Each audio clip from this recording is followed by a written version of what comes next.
이제 우리나라 같은 경우는 그 상대의 소속과 직함 이런 게 굉장히 중요한 편입니다. 미국에서는 생각보다 그런 부분이 중요하지가 않더라고요. 그러니까 물리학에 아인슈타인이 있으면 지금 딥러닝 그리고 컴퓨터 과학에선 제프리 힌턴이 있는 느낌이고, 어느 정도냐면 구글 스컬러에 이제 제프리 힌턴 이렇게 검색하시면 논문의 피인용 건수가 87만 건? 지금 더 늘었을 수도 있어요.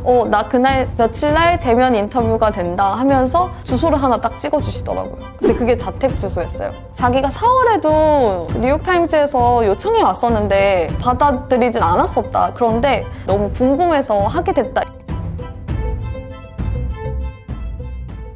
미국과 다른 한국의 소통 방식이 있나요?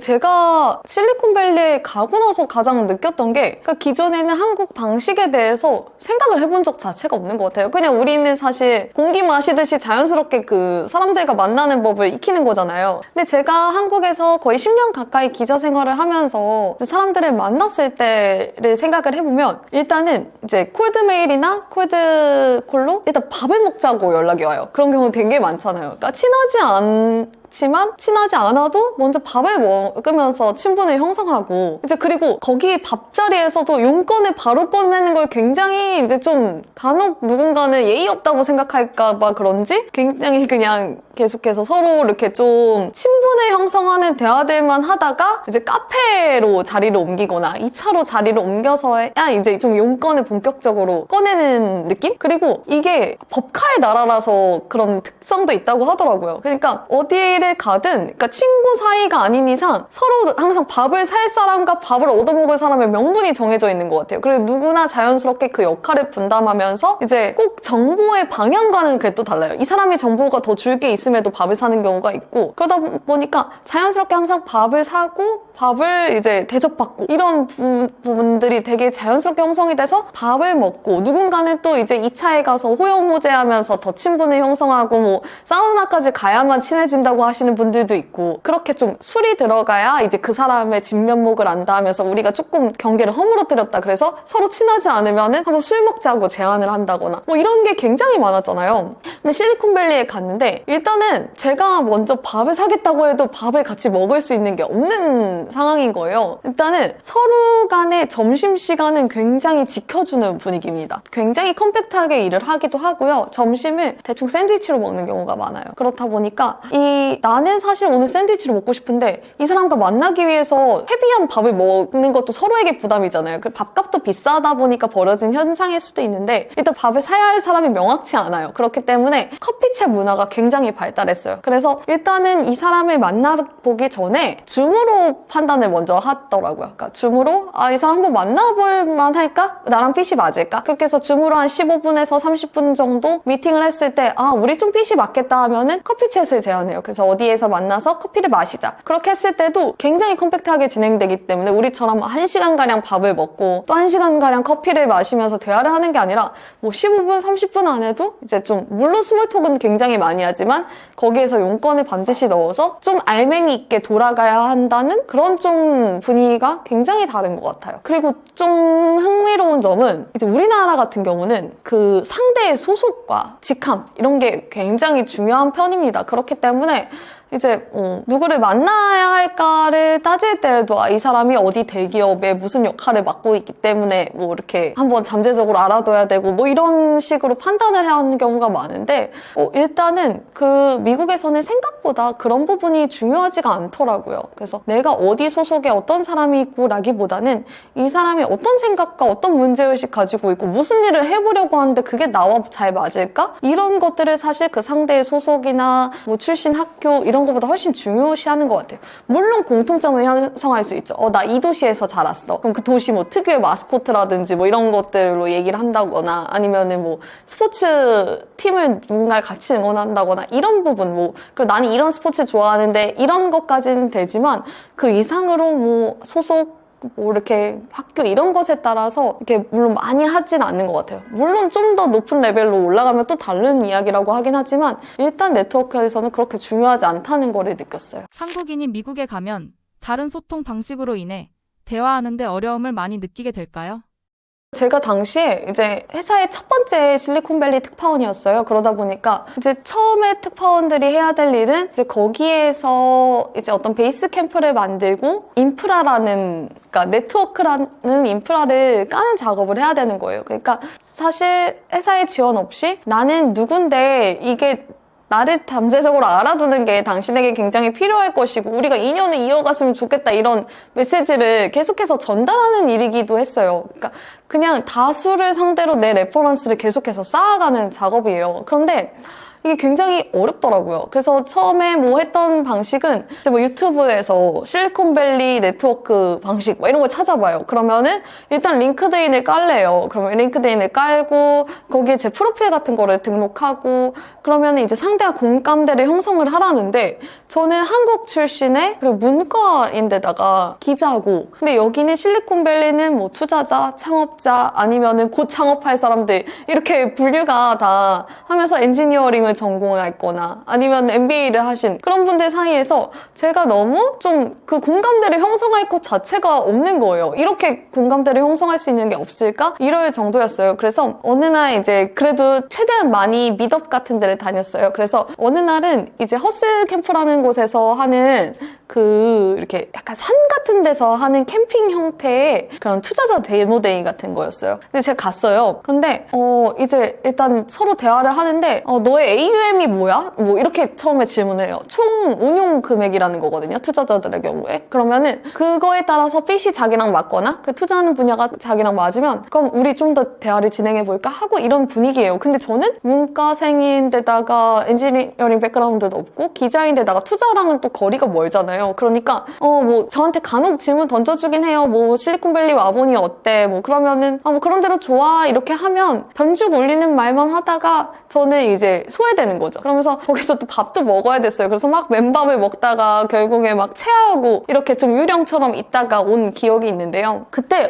이게 정말 특히 제가 줄 수 있는 게 없다는 부분 때문에 굉장한 스트레스를 받았습니다. 그러니까 과연 내가 문과 출신의 한국어로 기사를 쓰는 특파원인 내가 이 사람들한테 줄 수 있는 게 무엇일까? 이거를 너무 이렇게 좀 맞는 코드를 찾아낸 부분이 없는 거예요. 근데 그러다가 이제 어떤 계기가 돼서 제가 또 다른 미덥에서 스탠퍼드 교수님이기도 한데 그 도미노 엑시스에 성공한 이제 그 창업자 한 분을 만났어요. 그래서 또 이렇게 좀 표피적인 대화를 하고 있는데 갑자기 그분이 너가 진짜로 좀 하고 싶은 이야기가 뭐야? 이렇게 물어보시더라고요. 근데 느낌이 좀 달랐어요. 그래서 저도 그냥 뭐 대체로 좋아 이렇게 하는 대신에 그냥 나 진짜 좀 의미 있는 네트워크를 만들기는커녕 나를 각인시키고 제대로 된 대화를 하는 것조차 너무 어렵다 이렇게 말을 했어요. 그랬더니 갑자기 네가 지금 말한 데 답이 있다 이렇게 말씀을 해주시는 거예요. 그러니까 미국 사람들은 그분은 이런 표현을 하셨어요. 미국 실리콘밸리 사람들은 서로에게 내는 세금이 하나 있대요. 실리콘밸리 사람들은 그러니까 누군가 도움을 정확히 요청할 때는 자기가 될 수 있는 한에서는 최대한 돕고 또 안 되면 다른 사람 연결해줘도 되고 그마저도 안 되면 그냥 서로 쿨하게 아닌 걸로 이렇게 좀 그런 문화가 배어있는 거예요. 페이 포워드라고도 하는데 그러니까 다 누군가의 집단적인 성공에는 그냥 처음에 누군가 내밀어준 손이 있다는 그 믿음으로 이 공동체가 이렇게까지 커져왔기 때문에 그냥 내가 할 수 있는 선에선 돕지 이런 문화가 있는 거예요. 그래서 더 중요한 거는 tell exactly what you need 라고 하더라고요. 그러니까 너가 정확히 원하는 게 필요로 하는 게 뭔지를 말해야 돼 이렇게 말을 하시는데 제가 그때 딱 느낀 게 나는 이 사람들한테 그동안 나를 각인시키거나 좀 내 존재감을 보여주려고 해서 갔지 내가 진짜 무엇을 원하는지 그리고 이 사람들과 뭔가를 협업할 수 있는지는 하나도 생각하지 못했던 거예요. 대신 갔는데 그냥 언젠가 날 알아주기를 바라면서 변죽만 두드리고 있다는 사실을 알게 됐어요. 그래서 그때부터 제가 완전히 바뀐 게 항상 무슨 이슈가 있을 때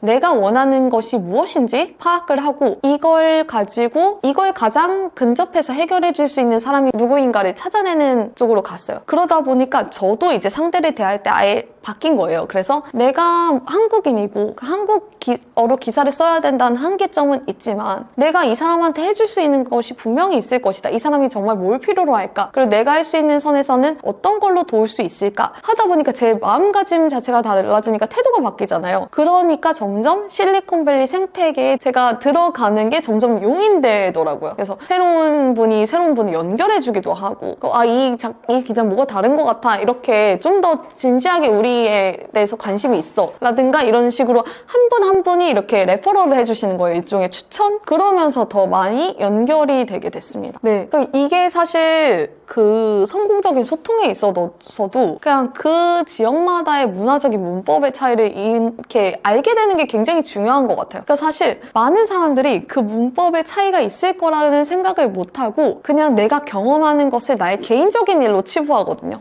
나 그래서 인종차별 당했어. 나 진짜 이 사람들이랑 안 맞는 것 같아 하면서 그 하나의 경험이 어떤 빅데이터가 돼버려요. 그러면서 이제 마음의 문을 닫는 경우가 있거든요. 근데 제가 정말 놀랐던 게 이제 그 산호세 쪽이 이제 요새는 차 도난이라든지 막 이렇게 차량을 깨고 거기에 있는 걸 훔쳐가고 막 이런 게 되게 많아요. 근데 저희 아파트 같은 경우는 이렇게 게이티드 커뮤니티라 그래서 다 주차장 문이 닫혀 있는 곳임에도 불구하고 그 차량을 깨고 제 안에 물건들을 막 훔쳐가고 유리창 다 깨지고 이렇게 좀 범죄가 일어났었어요. 근데 이게 저는 그 아파트에게도 과실이 있다고 생각해서 그 CCTV 같은 것도 확인하고 그랬는데 제대로 처리를 안 했더라고요. 근데 이 부분에 있어서 사실 한국이라면 그런 반응을 의뢰 기대하잖아요. 내가 여기에 부주의나 혹은 뭔가 예상치 못한 이유로 피해를 입었을 때 사실 우리나라 사람들은 사과를 원하잖아요. 일단 죄송합니다 뭐 고객님 어떻게 이런 상황이 돼서 뭐 이렇게 피해를 끼친 점 이런 건데 그 죽어도 I'm sorry라는 말이 안 나오는 거예요. 그래서 뭐 제가 이메일도 몇 개 보내보고 했는데 그냥 최대한의 표현이 I apologize 였어요. 그래서 아니 어떻게 이렇게 무례할 수 있냐, 어떻게 이게 지금 혹시 내가 혼자 있는 여성 동양인이라 이런 거냐 이렇게까지 이렇게 좀 스스로 확장을 해버리는 거예요. 그런데 사실 미국에서는 I'm sorry라는 표현을 정말 그런 상황에서 쓰지 않고 정말 최대한의 표현이 I apologize인데 이마저도 소송의 나라이고 어떤 작은 행동이나 말도 소송의 그 단초가 될 수 있기 때문에 최대한 일을 좀 억제하고 그런 게 문화가 돼 있다고 하더라고요. 그런데 이제 제가 만약 이런 상황 몰랐다면 그냥 제가 받은 것을 일종의 차별로 생각해서 이제 저만 혼자 이렇게 상처를 받거나 오해를 하고 문을 닫아버렸겠죠. 근데 이후에 이제 그렇지 않다는 거를 깨닫고 이제 계속해서 매니지먼트 팀이랑 얘기하고 이걸 풀어갈 수 있었는데요. 이런 식의 좀 문화적 코드 차이를 이해하는 게 굉장히 중요한 것 같아요. 근데 물론 살아봐야만 알 수 있는 부분이지만 어떤 일에 대해서 빠르게 속단하지 않는 것? 그게 굉장히 필요한 것 같더라고요. 미국 이민자 중 성공한 사람들만의 특징이 있을까요? 그러니까 저마다 온 시점에 따라서 뭐 1세대냐, 1.5세대냐, 2세대냐도 갈릴 수 있지만 정말 이렇게 이민자지만 성공한 사람들 같은 경우는 원하는 바를 정확히 알고 이것을 실행에 옮겨서 자기가 가진 문화적 자원은 뭐 아버지, 어머니가 1세대이기 때문에 굉장히 부족할 수 있어요. 하지만 이것을 뭐 나중에 학교라든지 그 직장에서의 그런 더 많은 자원을 알게 되면서 그걸 뚫을 수도 있고 진짜 자기가 어떻게 해서든 자기가 원하는 바를 실행에 옮긴 사람들이 그런 경우가 많더라고요.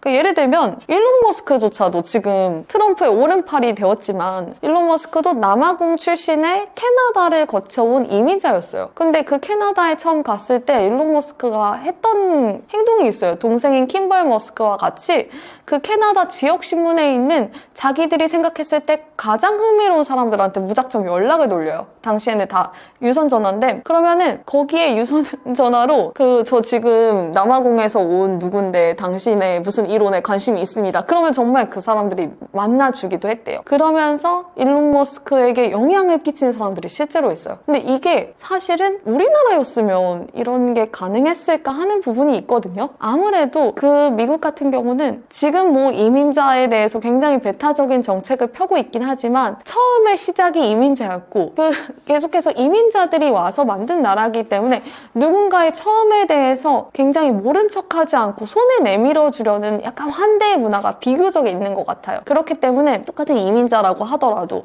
자기의 의지가 굉장히 명확하고 아메리칸 드림을 이루려는 그 의지와 그런 실행의 동기가 명확한 사람한테는 손을 벌려줍니다. 그게 굉장히 독특한 부분이라고 생각을 했어요. 그리고 그런 경우가 많아요. 이제 우리나라 같은 경우는 상대적으로 좀 우리나라의 사람들의 성향이 이렇게 좀 구설수에 오르는 걸 싫어하다 보니까 누군가를 도와주다 구설수에 오르는 것조차 부담스러워하는 게 있어요. 그건 아직까지 제가 봤을 때 그 입지가 단단하지 않은 그 나라나 민족의 특성인 것 같아요. 그런데 이제 인도계, 그리고 뭐 이란계, 중국계, 베트남계 이런 경우는 서로 끌어주는 문화가 굉장히 많거든요. 그렇기 때문에 누군가가 이제 새로 그 회사에 왔을 때 그 온보딩 자체를 굉장히 도와주고, 그리고 이렇게 회사에 오는 과정에도 추천이라든지 이런 걸 통해서 그 내부의 그런 커뮤니티를 굉장히 많이 형성합니다. 그래서 이제 서로가 그런 도움을 주는 경우도 있고요. 그래서 당시 뭐 이제 팔로알토에서 예전에 한 80년대 초반에 그 양탄자 카페 이런 가게를 운영하던 아미디 사이드라는 분이 있었어요. 근데 이분이 나중에 페이팔에 초기 투자한 플러그앤플레이라는 투자사를 차려요. 근데 이분이 1단계거든요. 그렇다 보니까 1단계 창업자들한테 또 계속해서 투자를 하고, 이런 식으로 각 커뮤니티들이 굉장히 끈끈하게 성장하는 그런 분위기도 있습니다. 기자로서 많은 사람을 만나봤을 텐데 기억에 남는 사람은 누군가요? 네, 그러니까 저 이번에 사실 그 노벨상 수상에 있어서 한강 작가님의 수상만큼이나 굉장히 반가웠던 게, 이제 노벨 물리학상 수상에 이 AI, Godfather of AI로 불리는 그 제프리 힌턴 교수님이 수상을 하셨어요. 그런데 2022년에 제가 이분을 자택에서 직접 처음으로 인터뷰를 했었거든요. 근데 이거 자체가 저한테는 굉장히 큰 사건이었어요. 처음에 이제 토론토에서 AI로 가장 상징적인 인물을 인터뷰하고 오라는 미션이 떨어졌어요. 그런데 이게 뭐 주변에 아무리 제가 제프리 힌턴이란 단어를 피하려고 해도 결국에 모든 답은 제프리 힌턴으로 향하는 거예요. 근데 제가 생각했을 때 이분 너무 교과서적인 인물이거든요. 그러니까 물리학에 아인슈타인이 있으면 지금 그 딥러닝 그리고 컴퓨터 과학에선 제프리 힌턴이 있는 느낌이고, 어느 정도냐면 구글 스컬러에 이제 제프리 힌턴 이렇게 검색하시면 논문의 피인용 건수가 87만 건? 지금 더 늘었을 수도 있어요. 근데 이 정도 되는 인물이라는 게 정말 입지전적한 거거든요. 근데 이분을 과연 만날 수 있을까? 정말 교과서적인 인물인데, 그랬을 때 예전 같으면 제가 그냥 한국적 방식으로 적당한 열심을 했을 것 같아요. 그래서 몇 곳 뭐 제프리 힌턴 개인 메일, 뭐 학교로 메일 보내보고, 근데 뭐 답장이 없었습니다. 전 연락을 취했습니다. 이렇게 했을 법도 한데, 이번에는 그냥 총공세로 이제 PR 구멍이 없게 한번 해보자. 나는 정말 적당한 열심히 벗어나고 싶다, 이런 생각을 했어요. 그러니까 이게 좀 실리콘밸리 허슬 정신을 제가 조금은 익히게 된 것 같기도 해요. 그러니까 결과를 낼 수 있는 것이 진짜 열심이다, 이런 생각을 했거든요. 그래서 처음에 이제 개인 메일로 연락을 드렸었는데 당연히 답이 없었고, 그래서 이분이 토론토대 교수님이세요. 그래서 토론토대 연락을 하고, 또 벡터 연구소라는 거의 창립 멤버셨거든요. 그래서 벡터 연구소에도 연락을 돌리고, 근데 이분의 회사를 구글에서 인수한 바가 있습니다. 그래서 왠지 거기랑 연결점이 있을 것 같은 거예요. 그래서 구글 본사를 통해서 캐나다 법인에도 연락을 했어요. 근데 이것만으로는 조금 불안한 거예요. 그래가지고 이분은 좀 그 전 세계에 제자분들이 많고 제자분들과의 관계가 좀 끈끈하다고 들었어요. 그래서 제프리 힌턴의 제자들을 제가 아는 선에서 연락을 돌렸죠. 제프리 힌턴과 어떤 연결점이 있을 수 있을까 하면서, 이제 저는 이런 사람이고 이런 취재를 하고 싶고 이런 것들을 했는데, 그러고서 한 일주일 동안 이제 이러고도 안 될 수 있겠구나. 당연히 그렇지, 뭐 서울에 있는 어떤 신문사에 그 특파원이라는 사람이 갑자기 연락을 했으니 그렇게 생각을 했는데, 일주일 뒤에 제가 처음 보냈던 개인 메일로 나 그날 며칠 날 대면 인터뷰가 된다 하면서 주소를 하나 딱 찍어주시더라고요. 근데 그게 자택 주소였어요. 그래서 그 주소 하나를 이제 믿고 찾아가서 인터뷰를 했는데, 그때 이제 제프리 힌턴 교수님이 이렇게 말씀하시더라고요. 자기가 4월에도 그 뉴욕타임즈에서 요청이 왔었는데 받아들이진 않았었다. 그런데 이렇게까지 다양한 접점으로 연락을 해온 사람이 너무 궁금해서 하게 됐다, 이렇게 말씀을 하시는데, 이게 정말 그 소속된 매체 뭐 이런 걸 다 떠나서 제 노력으로 이뤄낸 성과라 이게 정말 두드리는 만큼 열리는구나, 이런 경험을 하고, 그때부터 제가 이제 모든 그런 인터뷰에 도전할 때나 하는 태도들이 완전히 바뀐 것 같아요. 한국과 미국을 모두 겪은 기자님의 대화 팁 있으신가요? 제가 그 개인적으로 경험한 CEO들 중에서 굉장히 인상적인 분들을 꼽으면서 대화를 하자면 결국에 저는 젠슨 왕이랑 그리고 마이크로소프트의 사티아 나델라가 굉장히 인상적인 분이었어요. 근데 이 두 분의 특징이 뭘까 생각했을 때 한 분은 대만계, 한 분은 인도계. 그런데 두 분 다 파트너십을 굉장히 잘하는 기업가기도 해요. 그러니까 둘 다 완전 슈퍼갑인데요. 근데 모든 회사들과 그 파트너십을 굉장히 공고하게 협력을 하고 있고 이 때문에 마이크로소프트 같은 경우도 오픈 AI와 굉장히 일찍이 협력을 해서 대규모 투자를 해서 이 생성형 AI 시대에 빠르게 치고 나갈 수 있는 능력이 있었거든요. 근데 실제로 만나서 대화하는 것을 보면 굉장히 좀 날카롭기도 하지만 엄청 다정하고 단호한 편이세요. 근데 결국에 가장 중요한 것은 이 사람이 얼마나 솔직하게 사람을 대하는지가 느껴져야 되는 것 같아요. 그래서 가장 중요한 것은 정말 솔직함. 거기에다가 이 나의 취약성을 드러내는 것을 너무 진지하게는 아니되 뭐 유머적으로 드러내도 굉장히 좋은 것 같아요. 그건 사람들의 그 마음을 되게 이렇게 누그러뜨리는 효과가 있거든요. 그리고 이제 한국 사람들이 자기소개할 때 가장 어려움을 겪는 게 저는 뭐 어느 대학을 졸업했고 요새는 그래도 그런 분들이 점점 줄어들고 자기 스토리를 많이들 표현을 하시는데 자기가 살아온 그 미션과 문제의식 그리고 앞으로 어떤 사명을 가지고 있는지를 바탕으로 스토리를 전개하라고 하시면 굉장히 어려움을 갖는 부분이 많아요. 그렇기 때문에 이제 이 부분, 이런 부분의 구멍들을 채울 수 있는 뭐 학력이라든지 그리고 뭐 직장 이런 것들로 많이들 채우려고 하시는데 그냥 실리콘밸리에서는 미션이 정확한 사람은 그분이 지금 초라해도 상관이 없어요. 그분의 미션만 뚜렷하고 확실하다면 그 사람을 다시 보고 한 번이라도 더 궁금해하는 게 있더라고요. 그 동시에 이제 이분이 아무리 미션이 훌륭해도 그걸 서로 이렇게 추천해줄 분이 없다면 그건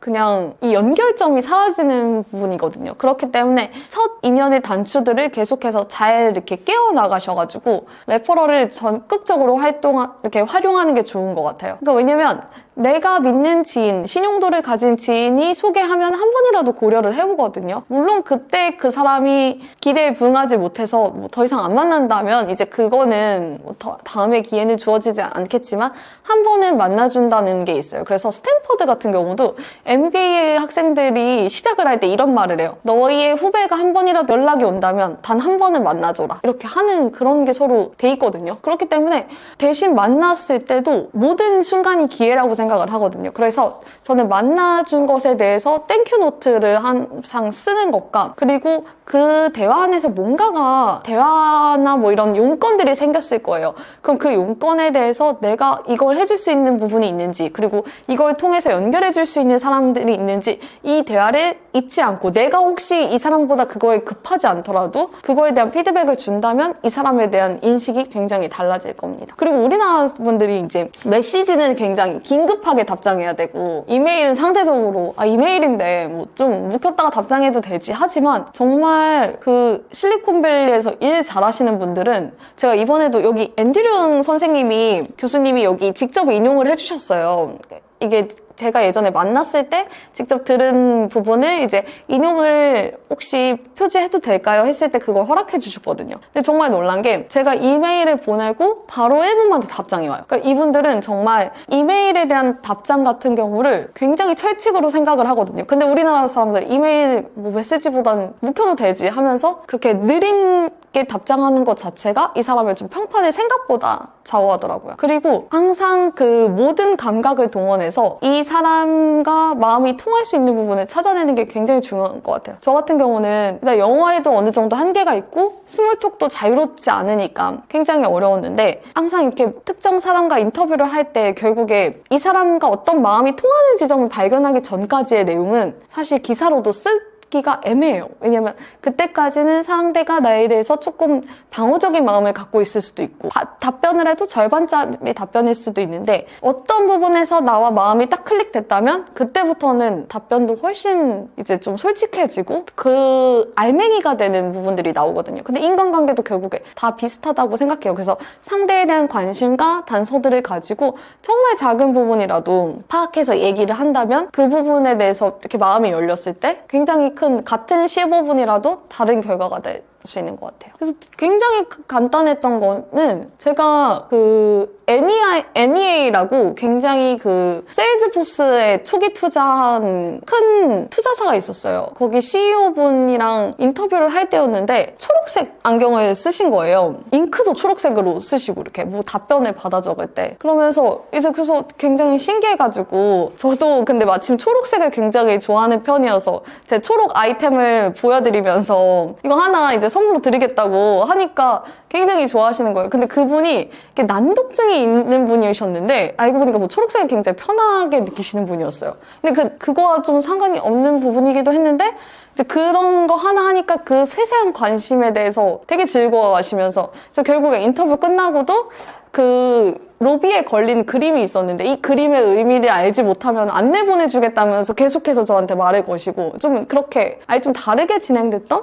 그래서 그런 작은 신호에서도 그러니까 영어를 못한다고 쫄지 말고 작은 신호에 대해서도 좀 하나 던져보고 그리고 그게 혹시나 실패하면 실패지만 그건 기억 못하지만 성공했을 때는 되게 큰 마음을 얻을 수 있거든요. 그래서 한번 도전해보는 것을 추천합니다. 우리나라는 사실 공통점을 찾기 이전에 어느 정도 상대가 그냥 내가 믿을 만한 소속과 뭔가 배경을 가지고 내가 만날 만한 사람이라고 생각하면 그냥 그 외부의 단서들만으로도 사람의 마음을 열어주는 게 있지 않나요? 근데 미국은 상대적으로 그런 게 좀 제로 베이스에서 시작하는 게 있는 것 같아요. 그러니까 결국에 이 사람이 뭐 어떤 배경, 어떤 출신, 어떤 회사에 있는지 이런 것 자체를 크게 중요시하지 않다 보니까 그런 작은 공통점에서 어떤 게 클릭됐을 때 굉장히 더 이렇게 좀 상승세? 상승 기운? 그걸 서로 이렇게 좀 교류하는 게 있는 것 같습니다. 그러니까 이미 미국도 사실 그 우리의 명함 같은 거를 링크드인이 하고 있어요. 그렇기 때문에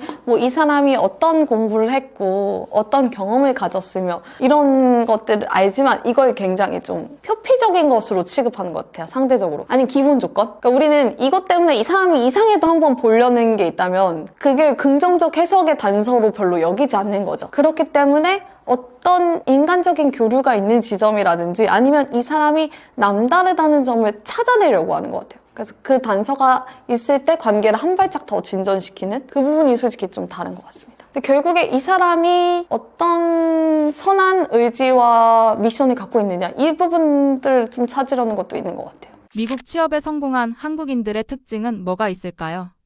이게 생각보다 굉장히 단순하면서 까다로운 질문인 게 생각보다 이분들 사이에 공통점이 없다는 게 굉장히 좀 흥미로웠어요. 저도 이 질문을 복귀하면서 지금까지 만났던 수많은 실리콘밸리 사람들이 결국에 거기서 취업에 성공한 사람들이잖아요. 그리고 이분들 사이에 공통점을 찾기 위해서 이제 제3자들한테도 많이 물어봤어요. 근데 생각보다 너무 다양하다는 거였어요. 그런데 이제 물론 모두가 아는 공통점이라면 이제 엔지니어링을 아무래도 전공해야겠죠. 스템 쪽에 이제 전공자인 분들이 그래서 개발자분들이나 뭐 엔지니어분들이나 이런 분들이거나 해외에서 이미 유학으로 박사 생활까지 하신 분들의 경우가 절대적으로 많습니다. 그럼 이분들이 거기서 남아서 일을 하느냐 아니면 한국으로 돌아오느냐 여기서 또 선택의 기로가 한번 갈리거든요. 그래서 보통 이제 박사까지 하신 분들은 OPT 기간은 한 3년 주어지고 그렇지 않은 경우 한 1년 그래서 현지에서 이제 일자리를 구하고 이제 활동할 수 있는 기간이 있어요. 그 사이에 이제 좀 더 그 안정성이 높은 비자로 갈아타야 되거든요. 근데 이거에 성공하지 못하는 분들은 사실 의지와 관계없이 돌아와야 되긴 하지만 공통적인 특징은 한국에서 어떤 갈증을 느낀 분들이 많아요. 그러니까 뭔가 그렇다고 해서 막 한국에서 굉장히 어려움을 겪어서 나온 분들도 있겠지만 그냥 한국에서도 좋은 환경이었어요. 그렇지만 내가 그 문화적으로나 그 조직 안에 있을 때 굉장히 갑갑함을 느껴서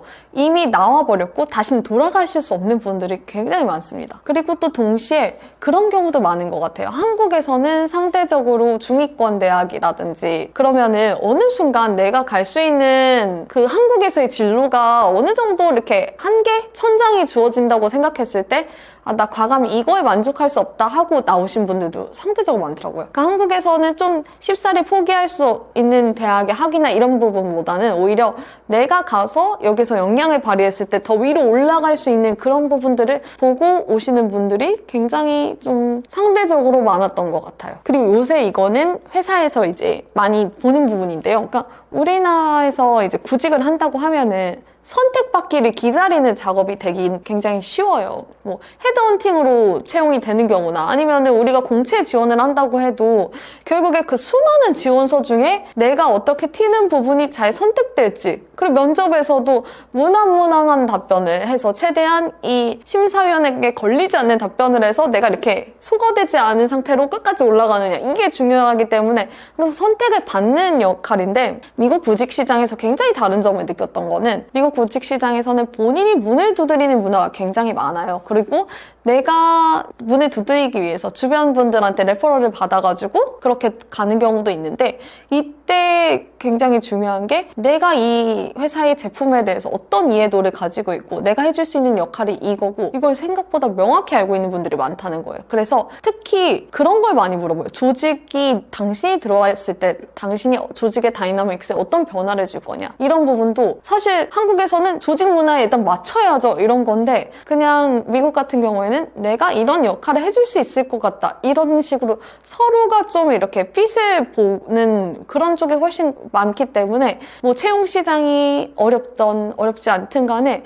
구직자가 굉장히 좀 적극적인 방식을 띄는 데가 많더라고요. 그래서 이게 결국에 취업을 하려면 가장 중요한 것은 비자 문제거든요. 그래서 뭐 트럼프가 이제 대통령이 되고 나면은 아무래도 그 이민자들에 대해서 문호를 굉장히 줄인다고 하지만, 뭐 지금까지의 기준으로 살펴봤을 때 그 어떤 분들이 이제 취업을 하셨나 봤을 때 이제 비자 문제를 해결할 수 있어야 되거든요. 그래서 제가 실리콘밸리에 있을 때는 그 주재원 비자를 통해서 정착을 하신 분들이 꽤 있으셨어요. 그러니까 뭐 퀄컴이나 브로드컴 같은 경우에는 한국 지사에서 이제 한국 사람들을 뽑아요. 그런 다음에 주재원 비자인 L 비자를 받은 다음에 이제 이걸 시간이 흘러서 영주권을 받게 돼서 거기에 정착하시는 분들이 있었고요. 그리고 아까 말씀드렸다시피 미국 대학에서 학위 받고 OPT를 이제 하는데, 이 OPT 기간이 종료되기 전에 H1이라고 전문직 비자로 갈아타야 됩니다. 근데 이게 사실은 지역별 추첨이에요. 그렇기 때문에 뭐 인도 같은 경우는 이걸 기다리는 데만 한 6, 7년이 소요돼가지고 계속해서 다른 비자로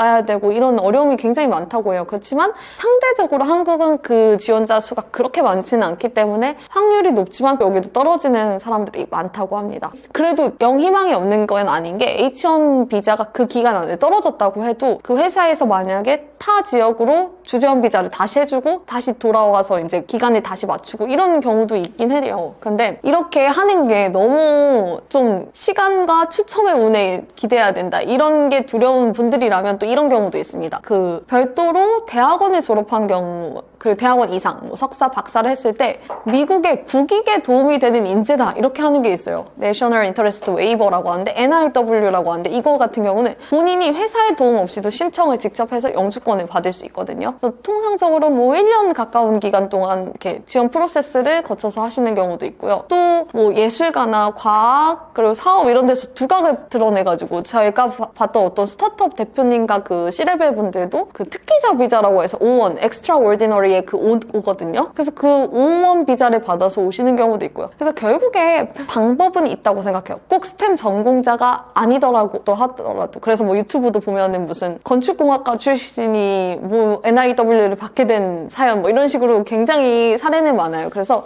저마다 의지만 있다면 그 맞는 비자를 찾아서 공략하는 게 굉장히 중요할 것 같아요. 그렇지만 이제 아무래도 그 시대와 뭐 그 정부의 기조에 따라서 바뀔 수 있는 영역이라 좀 변동사항이 있긴 합니다. 경쟁력은 정말 우리는 일을 하나 마무리하는데도 그게 꼭 정말 손으로 하는 일이 아니더라도 손끝 야무지게 일한다, 이런 부분들이 있잖아요. 그러니까 정말 완성도, 속도, 그리고 결과물의 그런 보임, 어떻게 보이는지까지 다 고려해서 일을 하는 능력이 있는 것 같아요. 근데 이거는 생각보다 일의 센스라고 하는 영역인데 그걸 갖춘 사람들이 상대적으로 한국인한테 많은 것 같아요. 그래서 미국 같은 경우는 그런 부분에서 굉장히 덤하다고 하는데, 그런 좀 센스가 없고 이렇게 진짜 야무지게 일을 안 하는 경우들이 생각보다 많더라고요. 그리고 이제 그 얼버무리거나 좀 이런 부분들도 많은데, 그렇기 때문에 이제 그 한국 사람들이 굉장히 책임감을 가지고 일의 완성도를 높이고 또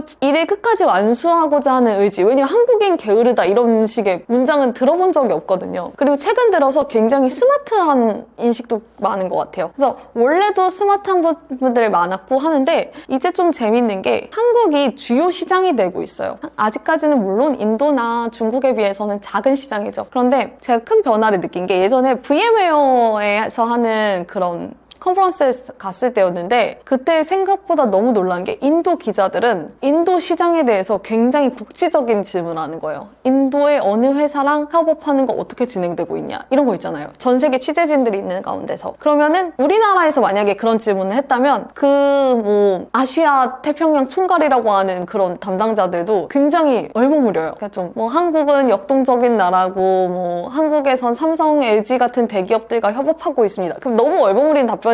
그런데 요새 들어서 점점 그런 답변들이 구체화되기 시작했고요. 그리고 달라지는 게 예전에 구글에서 바드를 출시했을 때 한국어 버전을 먼저 출시했거든요. 그러면서 이제 시연 과정에 이제 한국어가 나왔어요. 그리고 이번에도 제가 흥미롭게 봤던 게 그 오픈 AI에서 이제 그 12days of 오픈 AI를 했을 때 그 O1이라는 서비스를 공개할 때 이게 막 엉망인 한국어를 가지고 이걸 바로 잡아주는 거예요. 근데 샘 화이트만 바로 옆에 한국인 엔지니어 정형원 씨가 이제 그 시연을 하면서 한국어로 된 그 예시를 보여주더라고요. 그러니까 정말 달라진 게 예전 같은 경우는 한국인이 똑같이 경쟁력이 있었고 똑똑하고 주인의식 있고 모든 일을 완성도 있게 하지만 한국 시장이 작기 때문에 이 사람들을 눈에 보이는 위치에서 협업을 할 수 있는 자리를 마련해 줄 일이 많지 않았어요. 근데 이제는 더 달라진 점은 이분들의 역량이나 이런 건 변함없어요. 그렇지만 한국의 시장으로서의 매력도 인식이 달라졌기 때문에 이분들이 이제 차지할 수 있는 위치가 굉장히 점점 커지고 있다고 봅니다. 근데 저는 여기에서 하나 아쉬운 점이 매니저급 이상이 됐을 때 이제 한국 분들의 역할이에요. 근데 아무래도 이제 내일의 완성도 있게 그리고 누군가 시키는 일을 정말 막 밤을 새든 어떻게든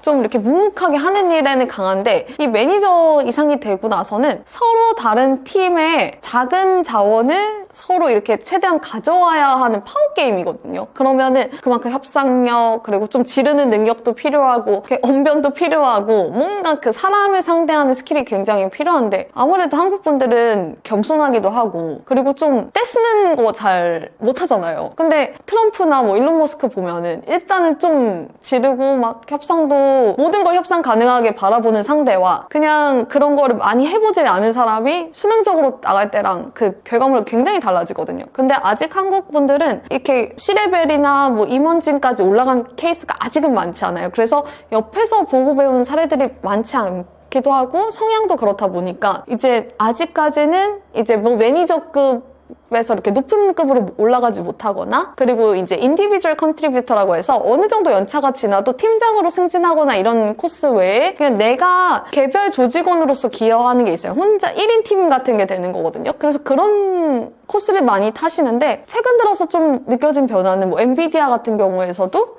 그 VP가 많지 않은데 부사장급인 VP가 한국계에서 이제 자율주행 부문, 메타버스 부문 이렇게 계속 나오고 있더라고요. 그래서 점점 이제 이 한국 분들이 임원급으로 올라갈 때 그런 협상력이라든지 좀 그 미국 내에서 통하는 그런 사람을 대하는 스킬? 이런 부분이 좀 점점 더 기르는 게 중요해질 것 같아요. 계속해서 리더십을 양성할 때. 그리고 최근에 그 엔비디아에서 이렇게 VP 같은 경우 될 때 그런 걸 많이 본대요. 다면적인 평가. 근데 한국 사람들은 육각형 인간이 많기 때문에 그런 부분에서 오히려 좀 되게 좋은 점수를 받는 것 같아요. 그러니까 점점 리더십의 위층으로 올라갈수록 그 미국 사람들 사실 뾰족해도 괜찮거든요. 그런데 이제 리더로 아우르는 거는 점점 그런 영역이 중요한데 한국 사람들은 이렇게 대체로 모나지 않고 모든 부분에서 이렇게 좀 어느 정도 그 고루 통합적 인재들이 상대적으로 많잖아요. 그래서 그런 육각형 인재를 선호하는데 그 부분에 한국인들의 핏이 좀 많이 맞는다고 요새 들어서 그런 이야기들을 많이 듣고 있습니다. 미국 취업에 성공하고도 금방 짐 싸서 돌아오는 이유는 뭘까요?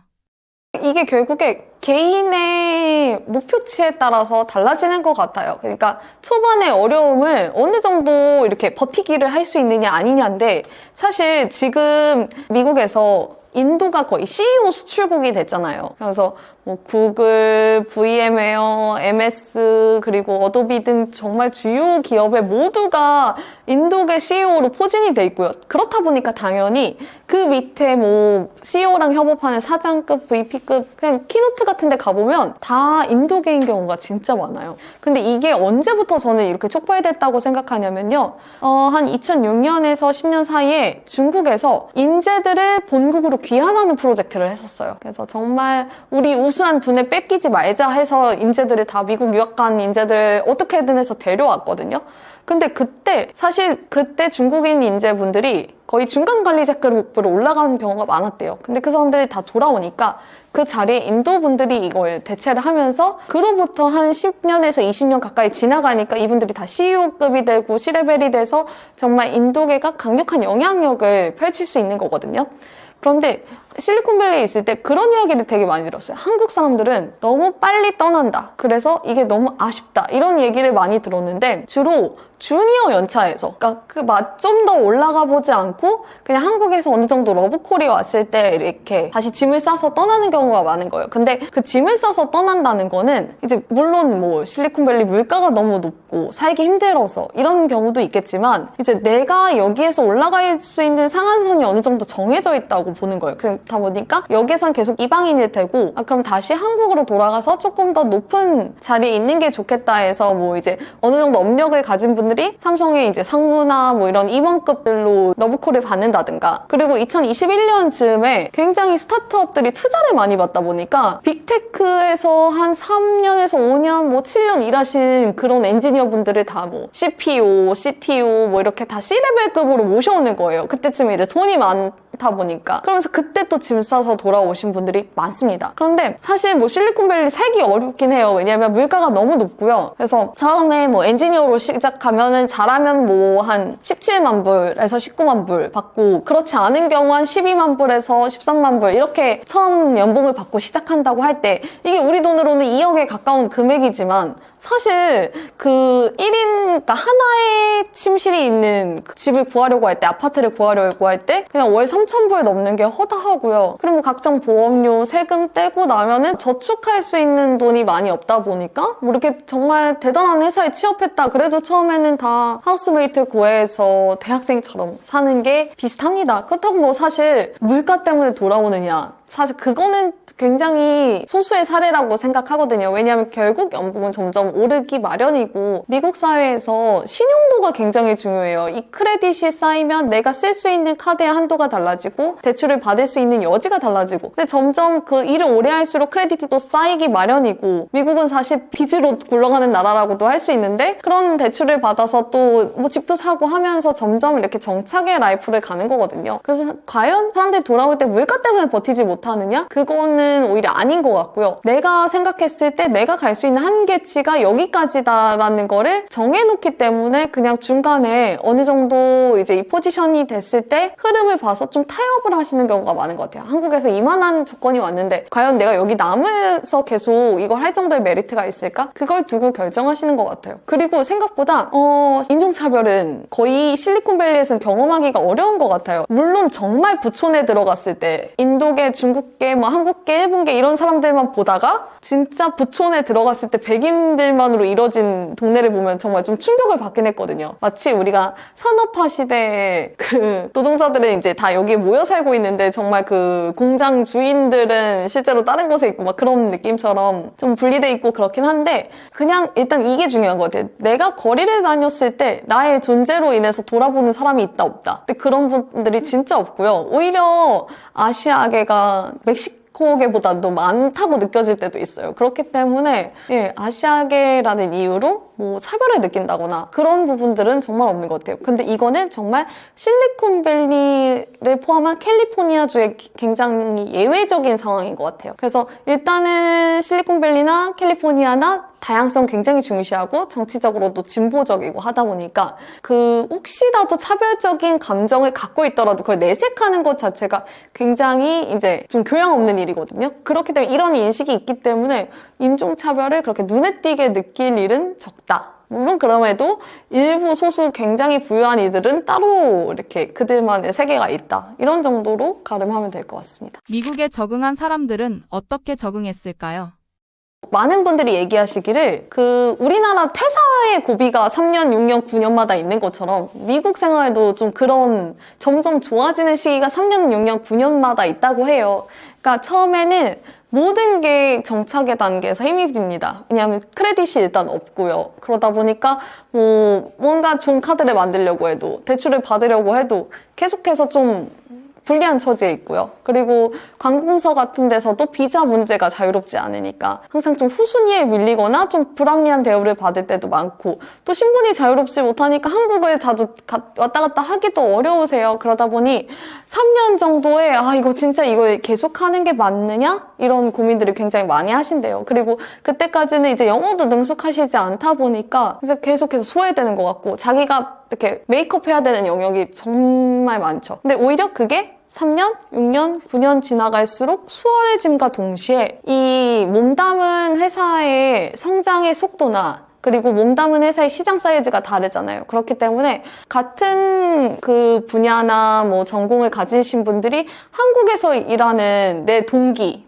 그리고 예전에 연구실 동료랑 비교했을 때 자기가 느끼는 그 성장의 체감 속도가 너무 다른 거예요. 그렇기 때문에 점차 이제 3년, 6년, 9년 지나갈수록 이곳에서의 삶을 좀 더 만족스러워 하시면서 정착하시는 분들이 많은 것 같아요. 그래서 많은 분들이 삼성에서 사실 임원으로 불러도 좀 고민을 해봐야 된다. 이렇게 좀 입장이 바뀌어지는 경우가 이제 그때쯤 벌어지는 것 같아요. 모르고 가면 당황할 만한 미국 취업 시장, 미국 문화가 있나요?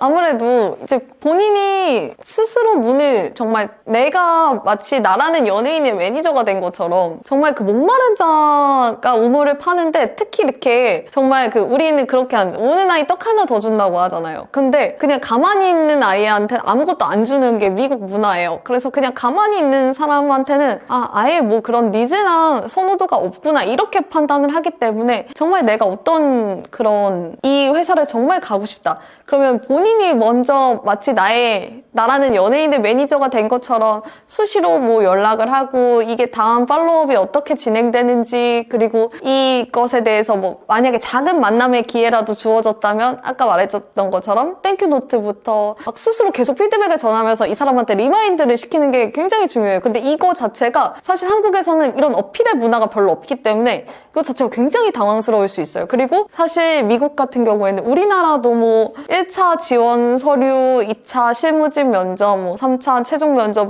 또 이렇게 한 곳 정도는 더 4차까지 있는 곳도 있지만 미국은 내가 일할 사람의 조직도를 계속 타고 올라가면서 면접을 보거든요. 그러니까 내가 일할 팀의 팀장, 그 사람 위에 보고할 사람, 또 위에 보고할 사람. 그래서 만약에 구글에서 내가 위에 7단계 사람이 있다. 그러면 나는 그 7단계 사람들을 다 만나면서 인터뷰를 하는 거예요. 그러다 보니까 굉장히 짐 빠지는 작업이라고 하더라고요. 근데 그게 우리나라랑 조금 다른 점은 우리나라는 실수 하나 했을 때 그게 이제 좀 다음 단계가 보장되지 않는다는 게 있다면 여기서는 조금 더 결을 본다? 그렇게 해서 하지만 그 모든 것을 뚫고 들어가는 거는 굉장히 모든 게 맞아 떨어져야 되는 신의 영역이긴 합니다. 그래서 그 면접 단계에서부터 사람들이 되게 놀라는 것 같아요. 근데 일단 회사에 들어갔을 때 온보딩 문화가 되게 다르다고 하더라고요. 그러니까 우리나라는 일단은 들어가면은 회사의 룰을 알아서 내가 숙지해서 이제 최대한 눈치를 보면서 이때 이 사람들 이렇게 움직이는구나, 이때 여기에선 이런 반응이 나오는구나 하다 보니까 조직 내에서 사실 단 몇 분만 있어도 어떤 게 장려되는 방식인지 어떤 게 좀 지양되어야 하는 방식인지를 사람들이 정말 눈치코치로 잘 판단을 하는데 이렇게 좀 실리콘밸리 회사 같은 경우에는 본인의 눈치의 영역에 그걸 냅두지 않아요. 그래서 서로 온보딩을 할 때 챙겨주는 것을 회사가 굉장히 중요시하게 여기고 이것에 따라서 내가 데려온 이 인력의 그 아웃풋이 달라진다고 생각하기 때문에 굉장히 책임감을 많이 갖고 이렇게 멘토링처럼 모든 것들을 좀 도와주는 그런 편이라고 하더라고요. 그래서 온보딩 과정을 굉장히 중시하는 점에서 처음에 이렇게 이직했을 때 이렇게 좀 위축돼가지고 막 조직의 눈치를 살피면서 색깔을 맞추는 그런 거랑은 또 굉장히 다른 것 같아요. 그리고 해고 문화들 많이 얘기하는데 저도 이거 되게 놀랐던 게 이제 구글, 메타, 아마존에서 동시다발적으로 이제 그 레이오프를 했잖아요. 근데 이제 좀 되게 눈물 나는 레이오프도 있어요. 예를 들면은 팬데믹 초창기에 이제 그 에어비앤비에서 한창 잘 나가다가 갑자기 팬데믹이 되니까 아무도 그 공유홈을 이용하지 않잖아요. 그러니까 어쩔 수 없이 직원의 절반 가까이를 줄여야 되는 거예요. 근데 그 브라이언 체스키가 워낙 좀 감성적인 리더고 명망이 높아요. 그러다 보니까 이제 정말 눈물을 흘리는 심정으로 당신들을 내 수족이 떨어져 나가는 마음으로 막 이렇게 잘라야 된다 이렇게 공지를 했을 때 오히려 직원들이 더 이렇게 이 사람을 걱정해주는 그런 아름다운 장면도 있었대요. 그 대신 이제 브라이언 체스키도 그 직원들한테 이렇게 세브란스 페이라고 하죠. 그 퇴직했을 때 주는 월급과 이 패키지를 그런 것도 잘 해준 편이었는데 구글에서 이번에 그 대량 해고 때 딱 그 한 직원분이 받은 메일이 We no longer have a job for you at Google 이렇게 그냥 한 문장으로 그 오랫동안 일한 사람한테 그냥 해고됐다는 거를 표현했다고 하더라고요. 그리고 가장 놀라는 게 이제 그 구글이나 이런 곳에서 해고가 이뤄진 날 도착해서 그 사옥 앞에서 자신의 그 아이디 카드를 찍어보는 풍경이었어요. 나 찍히나 안 찍히나. 왜냐면은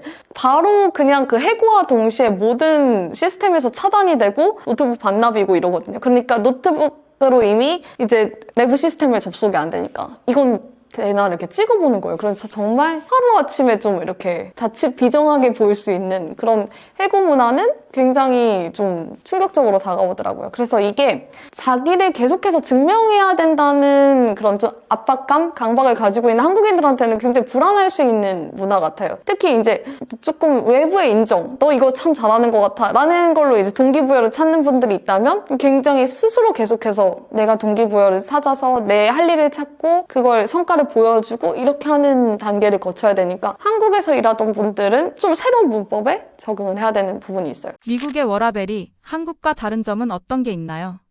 그 회사 구성원들의 그 자유도라든가 자율성을 굉장히 중요하는 문화가 있어요. 그래서 이 워라밸도 많이들 물어보시는데 사실 그냥 일할 때 일할 수 있고 일하고 싶을 때 일하고 그냥 내가 꼭 필수적인 그 가정에서의 생활을 지켜야 할 때 그 지키는 게 이 사람들한테는 그냥 워라밸이라고 하는데 그래서 사실 워크앤라이프 밸런스보다는 그냥 얼마나 내가 가족들과 퀄리티 타임을 보낼 수 있느냐 이걸 중요시 하더라고요. 그래서 육아 같은 경우도 우리나라는 이렇잖아요. 이제 출근해서부터 퇴근하는 시간까지는 내가 부모라는 사실이 노출되면 안 돼요. 그래서 다들 그냥 최대한 그 육아는 이제 좀 그러니까 약간 주말이나 밤늦게 하는 거지 이렇게 평소에 내가 육아를 하는 부모라는 거를 티낼 수 있는 기회가 없는데 그냥 여기서 정말 놀랐던 게 이렇게 임원급들부터 그렇지 않은 뭐 주니어 매니저 이런 분들까지 그냥 아이 등하원 시간을 미팅 시간에서 블록해놔도 그걸 아무도 문제 삼지 않는 거예요. 그래서 그거를 가장 우선시해주고 당연히 그냥 등하원 시간은 확보해줘야 되는 시간 그 사람이 그걸 끝나고 일을 하든지 안 하든지는 그 사람이 내는 결과물의 차이에 따라서 있는 거니까 그런 거 자체는 신경을 안 쓰고 정말 그냥 그 퀄리티 타임을 보호해준다? 그런 점 때문에 이제 사실 우리나라 저출생이 한동안 이슈였잖아요. 그런데 미국은 프리스쿨도 비싸고 또 뭐 생각보다 돌봄 체계도 잘 갖춰지지 않았지만 미국에 있는 한국 사람들은 막 두세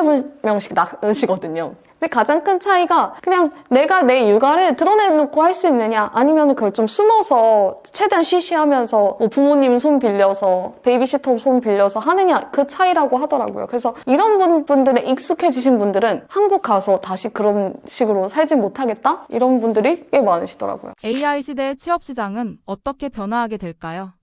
그러니까 실리콘밸리 기업들이 사실 모바일 시대 내내 비교적 굉장히 풍요로운 그런 기반에서 활동을 했다고 볼 수 있는데요. 사실 뭐 광고로 돈을 버는 뭐 구글이나 메타나 사실 그 수익원이 계속해서 좀 마르지 않는 샘물처럼 기능을 했었어요. 그렇기 때문에 굉장히 많은 인원들을 고용하게 됐었고 그런데 이제 그 트렌드가 바뀌면서 2023년에 그 대량 해고를 한번 겪고 나서부터는요. 기업들이 이제 효율성을 내세우기 시작했어요. 근데 이때쯤 나온 게 이제 오픈 AI의 챗 GPT를 비롯해 각종 AI들이 쏟아져 나오잖아요. 그러니까 이제 기업에서 사실 핑계대기도 좋습니다. AI와 함께 협업하는 시대다. 그래서 AI가 우리의 에이전트이자 동료이자 비서이자 모든 역할을 해줄 수 있다. 그렇다 보니까 결과적으로는 사람에 있어서는 의사결정을 하는 그런 기능들을 제외하고는 많은 부분은 이제 AI의 도움을 빌리자 하면서 그 기업의 구조도 재편하고 있습니다. 그렇다 보니 점점 가장 필요한 인력들을 줄이고 있고요. 그러다 보니 효율성 그리고 AI와의 협업 이 두 가지를 굉장히 크게 내세우는 방향으로 바뀌고 있는 것 같습니다. AI 시대의 제일 중요한 능력은 뭘까요?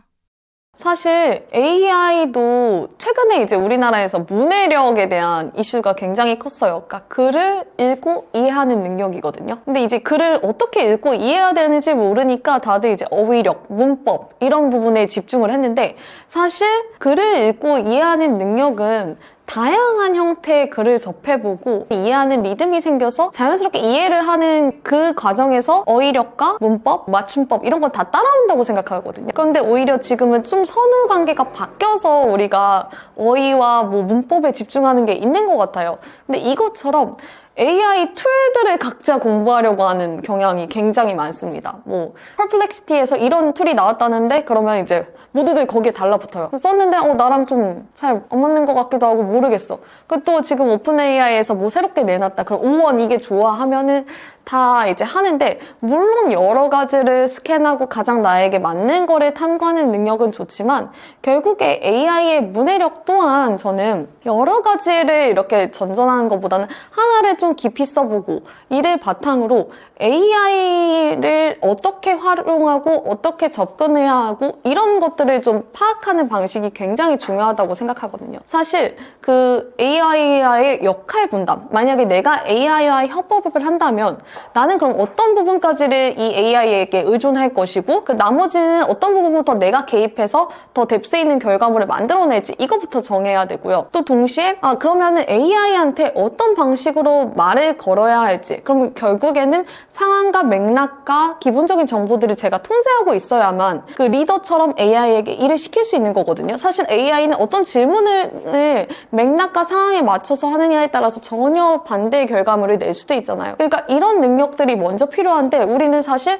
그 특정 제품의 활용법 이렇게 좀 빨리 익힐 수 있는 노하우들에 집중을 하는 것 같습니다. 그래서 결국에는 이 AI 문해력을 어디에서나 이제 범용적으로 쓰일 수 있는 AI 문해력을 먼저 이렇게 갖고 있는 사람이 결국 AI와 협업도 잘하고 또 오래 살아남을 수 있지 않을까 싶습니다. 이것도 굉장히 저도 주변에 많은 분들한테 질문을 해요. 그러면 이제 뭐 지난번에 그 오순영 의장님을 만났을 때도 질문을 해봤어요. 그럼 지금 뭐 챗GPT 같은 거 어떻게 쓰세요? 하시니까 이제 처음에 이런 말씀을 하시더라고요. 그러니까 처음에 어떤 나의 지식의 구멍이 무엇인지를 찾아낼 때를 먼저 쓰신대요. 그러니까 사람이 이제 어떤 필터에 따라서 내가 그거에 맞는 것들을 찾아내잖아요. 그런데 그 필터 자체가 작용을 안 할 때가 있어요. 그러면은 AI가 먼저 몇 가지 우선순위를 던져주는 거죠. 그럼 나한테 어떤 구멍이 있었구나를 그때 인식하고 근데 그 와중에서도 중요성을 정하는 건 이제 내가 하는 거죠. 그래서 그 다음부터 어떤 부분을 내가 더 깊이 들어가서 이에 따른 분석과 결과물을 낼 거냐 하는 거는 이제 그때부터는 본인의 지적 능력을 투입하신다고 하더라고요. 그래서 이런 식으로 쓰시는 게 다 달라요. 그래서 젠슨왕 같은 경우는 최근에 한 컨퍼런스에서 그 퍼플렉시티 제품을 굉장히 많이 쓰는데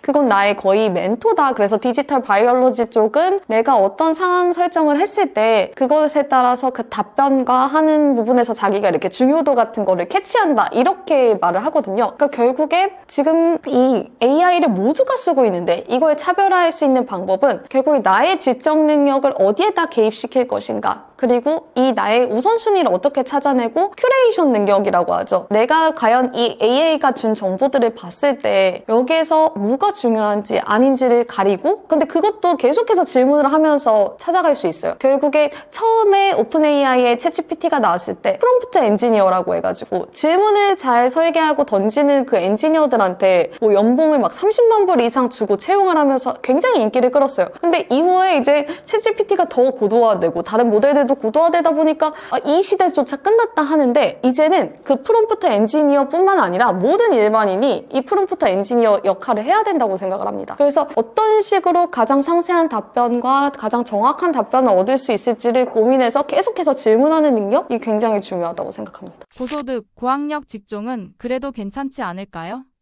네. 그러니까 뭐 아무래도 상대적으로 이분들이 안전하다면 저는 그 부분에 있을 것 같아요. AI에 대한 접근성 측면에서 좀 더 우위에 있기 때문에 더 오랫동안 안전할 수는 있다고 봅니다. 근데 이 일의 속성에 따라서 그 생존 여부가 굉장히 달라질 것이라고 생각을 하는데요. 사실 이제 고소득 고학력 했을 때 이제 뭐 전문직들도 굉장히 많죠. 뭐 사자 들어가는 직업이라든지 그리고 컨설팅 자문 이런 쪽으로도 많이들 가 계시는데 이제는 제가 봤을 때 컨설팅 자문처럼 클라이언트 입맛에 맞게 특정 상황별 시나리오를 주고 이런 선택지를 선택하면 이런 결과가 있을 겁니다. 이런 식으로 주고 그 안에서 고르게 하는 역할들이 굉장히 많잖아요. 그것 때문에 정말 뭐 그 방대한 양의 보고서를 만드시고 이런 분들 자체의 중요성이 굉장히 크게 줄어들 것 같아요. 그러니까 예전에는 맥킨지에다가 우리가 컨설팅을 의뢰했다 보니까 이거는 신뢰감이 있어. 그래서 여기에서 나오는 결론은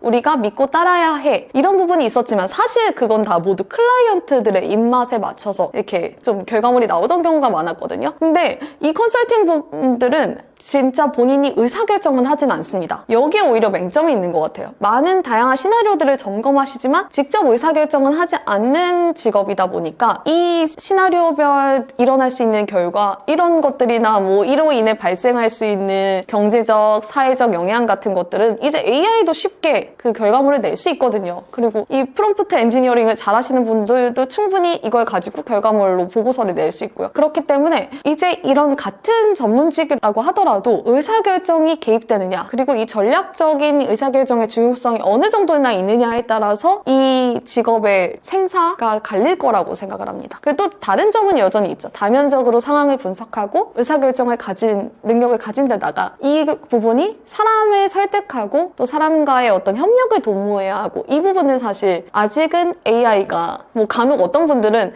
구글에 받으는 F인 것 같고 챗GPT는 T인 것 같아 하면서 뭐 더 감성적인 F도 있고 AI도 있어 하지만 아직까지 그 AI가 뭐 사람을 설득한다 이런 거는 사실 쉽지 않은 일이거든요. 그렇기 때문에 뭐 로비스트나 입법가나 이렇게 좀 사람을 상대해서 뭔가 협상을 이끌어가야 되는 분들은 여전히 유효하겠지만 그렇지 않은 분들은 굉장히 좀 위험할 수 있다 이런 생각을 합니다. AI가 일자리에 미친 가장 큰 영향은 뭘까요?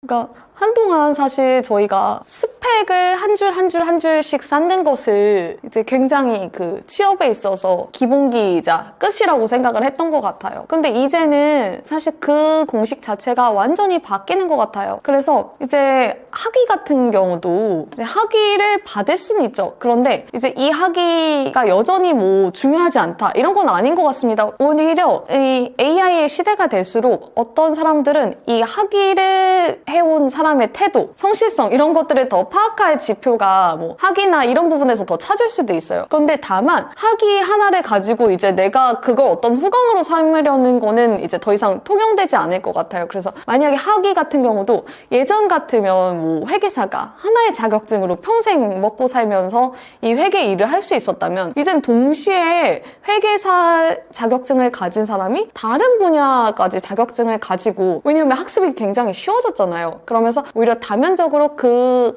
양쪽 분야에서 깊게 들어가서 그것으로부터 전문성을 가진 그런 분들이 좀 살아남을 수 있을 거라고 생각을 합니다. 교차해서 판단할 수 있는 능력이 점점 중요해질 거라고 생각해요. 예전처럼 나만 아는 분야, 한 가지 분야를 깊이 파는 것보다 이 한 가지 분야가 다른 분야랑 통섭할 수 있는 분야, 이 두 가지 이상의 전문성을 가진 분들이 조금 더 학위의 관점이라든지 자격증의 관점에선 중요할 것 같고요. 그리고 이제 이런 얘기들을 많이 하세요. 이제 스펙의 시대가 갔으면 그럼 사람들은 뭘로 봐야 돼? 어떤 태도들이 있을 수 있는데 근데 결국에 아까 말했듯이 AI와 협업하는 능력이 이제 동료와 협업하는 능력 이상으로 중요해지고 있거든요. 그렇기 때문에 그 질문을 하는 능력이라든지 사람으로부터 어떻게 원하는 결과를 이끌어내기까지 설득하고 이 일을 함께 하게 하는 능력 그러니까 결국에 리더십의 영역이 일반 사원부터 굉장히 중요해지는 것 같아요. 결국 AI를 데리고 일한다는 것도 역시 리더십이 필요한 문제거든요. 그렇기 때문에 모두가 자기가 어떤 책임과 그런 주인의식을 가지고 팀장처럼 일할 수 있는 사람, 주니어도 팀장처럼 일할 수 있는 사람들만이 이제 기업에서 좀 선호하고 뽑으려고 하는 인재가 될 것 같습니다. AI로 인해 더 불평등해질 것이라는 말이 있는데 어떻게 생각하시나요?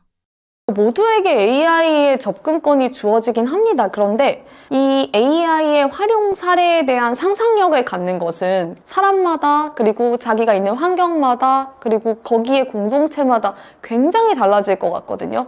그렇기 때문에 저는 이제 AI에 대한 접근권 그리고 AI의 활용 사례를 지켜보는 것 자체가 어떻게 보면 사람의 문화적 자본보다 굉장히 중요한 어떤 허들로 작용할 것 같아요. 그러니까 나는 AI로 사람들이 이렇게까지 활용하는 걸 봤어 하고 자란 사람과 나 AI로 활용할 수 있는 게 뭘까 하고 그냥 진짜 기본서를 보고 이제 공부를 해서 하는 사람이 같은 거를 따라갈 수는 없다고 생각하거든요. 결국에 만약에 고등학생으로 비유를 한다면 학생부 종합전형 같은 경우에 당시에 이제 예전에는 부모의 뭐 직업이나 뭐에 따라서 인턴십 경험이 달라진다거나 할 수 있는 대외 활동이 달라진다거나 이런 부분도 결국에는 그 배경에 따른 상상력 차이이기 때문에 그런 게 결국에 격차로 작용될 거라고 생각해서 많이 뭐 외부 활동 같은 것들을 이렇게 학생 생활기록부에 못 적게 하고 뭐 이런 게 있었거든요. 근데 AI 활용 사례도 굉장히 비슷한 양상을 띌 것 같아요. 우리 부모가 어떤 직업군이냐, 그리고 어떤 계층이냐, 그리고 내가 본 주변의 사람들이 어떤 걸 활용하고 있는가를 그 본 것만으로도 굉장히 큰 차이가 만들어질 수 있기 때문에 이 모든 사람이 동등한 접근권을 가지고 있다고 해서 이 불평등 문제가 해결되지 않는 것 같아요. 그래서 이제는 저는 이제 교육의 측면에서도 이 AI를 활용하는 측면에 대해서 그건 정말 이론적인 부분만 내세우고 뭐 AI 철학, 윤리 이런 것들 외에도 과연 어떤 것까지 활용 사례가 있는지를 함께 좀 이렇게 보편적인 교육으로서 좀 같이 접근해줄 필요가 있다고 생각을 합니다. 엔비디아는 어떻게 시작됐나요? 네, 그러니까 우리가 익히 알고 있는 애플의 스티브 잡스와 뭐 마이크로소프트의 빌 게이츠와 달리 이제 젠슨 황 같은 경우는 9살 때 대만에서 이제 미국으로 넘어온 이민자였어요. 물론 9살이다 보니까 이제 유년 시절의 대부분을 사실 미국에서 한 셈이죠. 그럼에도 이제 부모님이 이제 이민 1세대가 되셨기 때문에 아무래도 다른 창업자들과는 달리 스스로 문화적 자본을 좀 구축해야 되는 케이스가 있었습니다. 그래서 좀 흥미로운 점이 사실 실리콘밸리 창업자들이 굉장히 유명한 게 가라지 창업이잖아요. 뭐 빌 게이츠도 그렇고 스티브 잡스도 그렇고 부모님의 집 차고에서 이제 친구들이랑 이렇게 뚝딱뚝딱 만들다가 이제 그게 큰 사업체가 된 그런 케이스였는데 젠슨 황은 당시 이제 한 30을 앞둔 시기였어요. LSI 로직이라는 곳에서 마이크로 프로세서 설계하는 디자이너로 있었는데 이제 좀쯤 됐을 때 뭔가 1993년이었거든요. 이때가 당시 이제 인텔에서 펜티엄 CPU를 탑재한 개인용 컴퓨터가 나오고 마이크로소프트 같은 경우도 윈도우 3.1이 나오면서 개인용 컴퓨터 시대가 막 붐이 일던 때예요. 사실 우리가 아이폰이 처음 나올 때를 생각하면 아이폰이 나오고 나서 모바일 업체들이 계속해서 하루가 다르게 창업이 있었던 것처럼 젠슨황도 뭔가 직감을 했어요. 이제 우리가 다들 개인용 컴퓨터를 쓰는데 뭔가 이거 좀 고화질의 그래픽 게임이 곧 필요하게 되지 않을까 해서 당시에 썬 마이크로 시스템즈라고 지금의 메타 자리에 있던 그 기업에서 일하고 있던 크리스 말라초스키 그리고 커티스 프리엠 3인방이 창업을 했는데요. 흥미롭게도 이제 그 가라지에서 창업을 한 세대들이 아니에요. 그래서 이 산호세에 캘리포니아 산호세 베리에사 지역이 있는데요. 이거 굉장히 지금은 좀 낙후되고 상대적으로 좀 위험한 지역으로 꼽혀요. 여기 있는 중저가 프랜차이즈 이렇게 패스트푸드점인데 데니스의 한켠에서 여기 싼 가격에 이제 세트를 먹을 수 있고 또 늦게까지 하니까 여기에서 이제 서로 구상을 하면서 창업을 처음 시작한 굉장히 독특한 케이스입니다. 네, 그래서 이제 그래픽카드 업체를 창업을 했어요. 근데 아까 말씀드렸다시피 이게 개인용 컴퓨터가 막 나오던 시대다 보니까 젠슨 황만 이런 생각을 한 건 아니었어요. 그러다 보니까 뭐 매주, 매달 새로운 업체들이 계속해서 나옵니다. 그럼 이 업체들이 어떻게 경쟁을 하냐면 사양, 가격, 그리고 어떤 기능 이런 것들로 경쟁을 하는데 사실 그렇게까지 차별이 되지 않았어요. 그렇기 때문에 이제 2000년 초반까지 갔을 때는 200여 개가 서로 난립을 하는데요. 이걸 제패하고 1위 자리에 오른 게 엔비디아입니다. 엔비디아 같은 경우에는 이제 그래픽 카드에서 시작을 했지만 1999년에 처음으로 그래픽 처리 장치, 우리가 오늘날 알고 있는 GPU에 해당하는 지포스 256을 발명해요. 근데 이게 발명이라고 할 수 있는 이유가 기존의 그래픽 카드와는 다르게 이제 연산 처리 장치를 넣어서 이제 그래픽이 이제 훨씬 이제 실감나게 우리가 즐길 수 있는 그런 그래픽 카드를 만들었기 때문에 이제 GPU라고 명명을 하게 됐거든요. 그러면서 엔비디아가 대체 불가능한 1위가 되었고, 이때 원래 이제 강력한 경쟁자들이 있어요. 뭐 부두 그래픽 카드로 유명한 ATI라든지, 여기도 2002년에는 파산이 됐고, 또 다른 강력한 경쟁자도 결국에 지금의 AMD에 인수되면서 엔비디아가 그 한 10년여간의 그 춘추 전국 시대를 평정하고 1위의 GPU 업체로 오르게 됐습니다. 그러니까 저도 엔비디아를 살펴보면서 굉장히 흥미로웠던 게, 엔비디아가 물론 PC 시대의 GPU의 강자였어요. 그런데 엔비디아는 흥미롭게 이 모두가 수혜를 입었던, 그리고 이때 정말 강력한 구글, 메타, 뭐 트위터 같은 기업들이 탄생했던 모바일 시대를 건너뛴 기업이기도 합니다. 그러면서 바로 AI 시대의 최강자로 군림하게 됐는데요. 이 과정이 좀 굉장히 흥미로운 것 같아요. 그러니까 왜 엔비디아는 모바일 시대를 건너뛰었는가? 그리고 이 시기에 엔비디아는 무엇을 준비하고 있었기 때문에 오늘에 이르렀을 수 있을까? 저도 이게 항상 궁금증이었어요. 그래서 엔비디아의 이 시기를 굉장히 저는 흥미롭게 바라보고 있는데요. 모두가 사실 모바일에 도전하는 시기고, 모바일 시장이 너무 크다 보니까 안 할 요인이 없는 거예요. 그리고 안 하면 바보 되는 그런, 내가 이 흐름에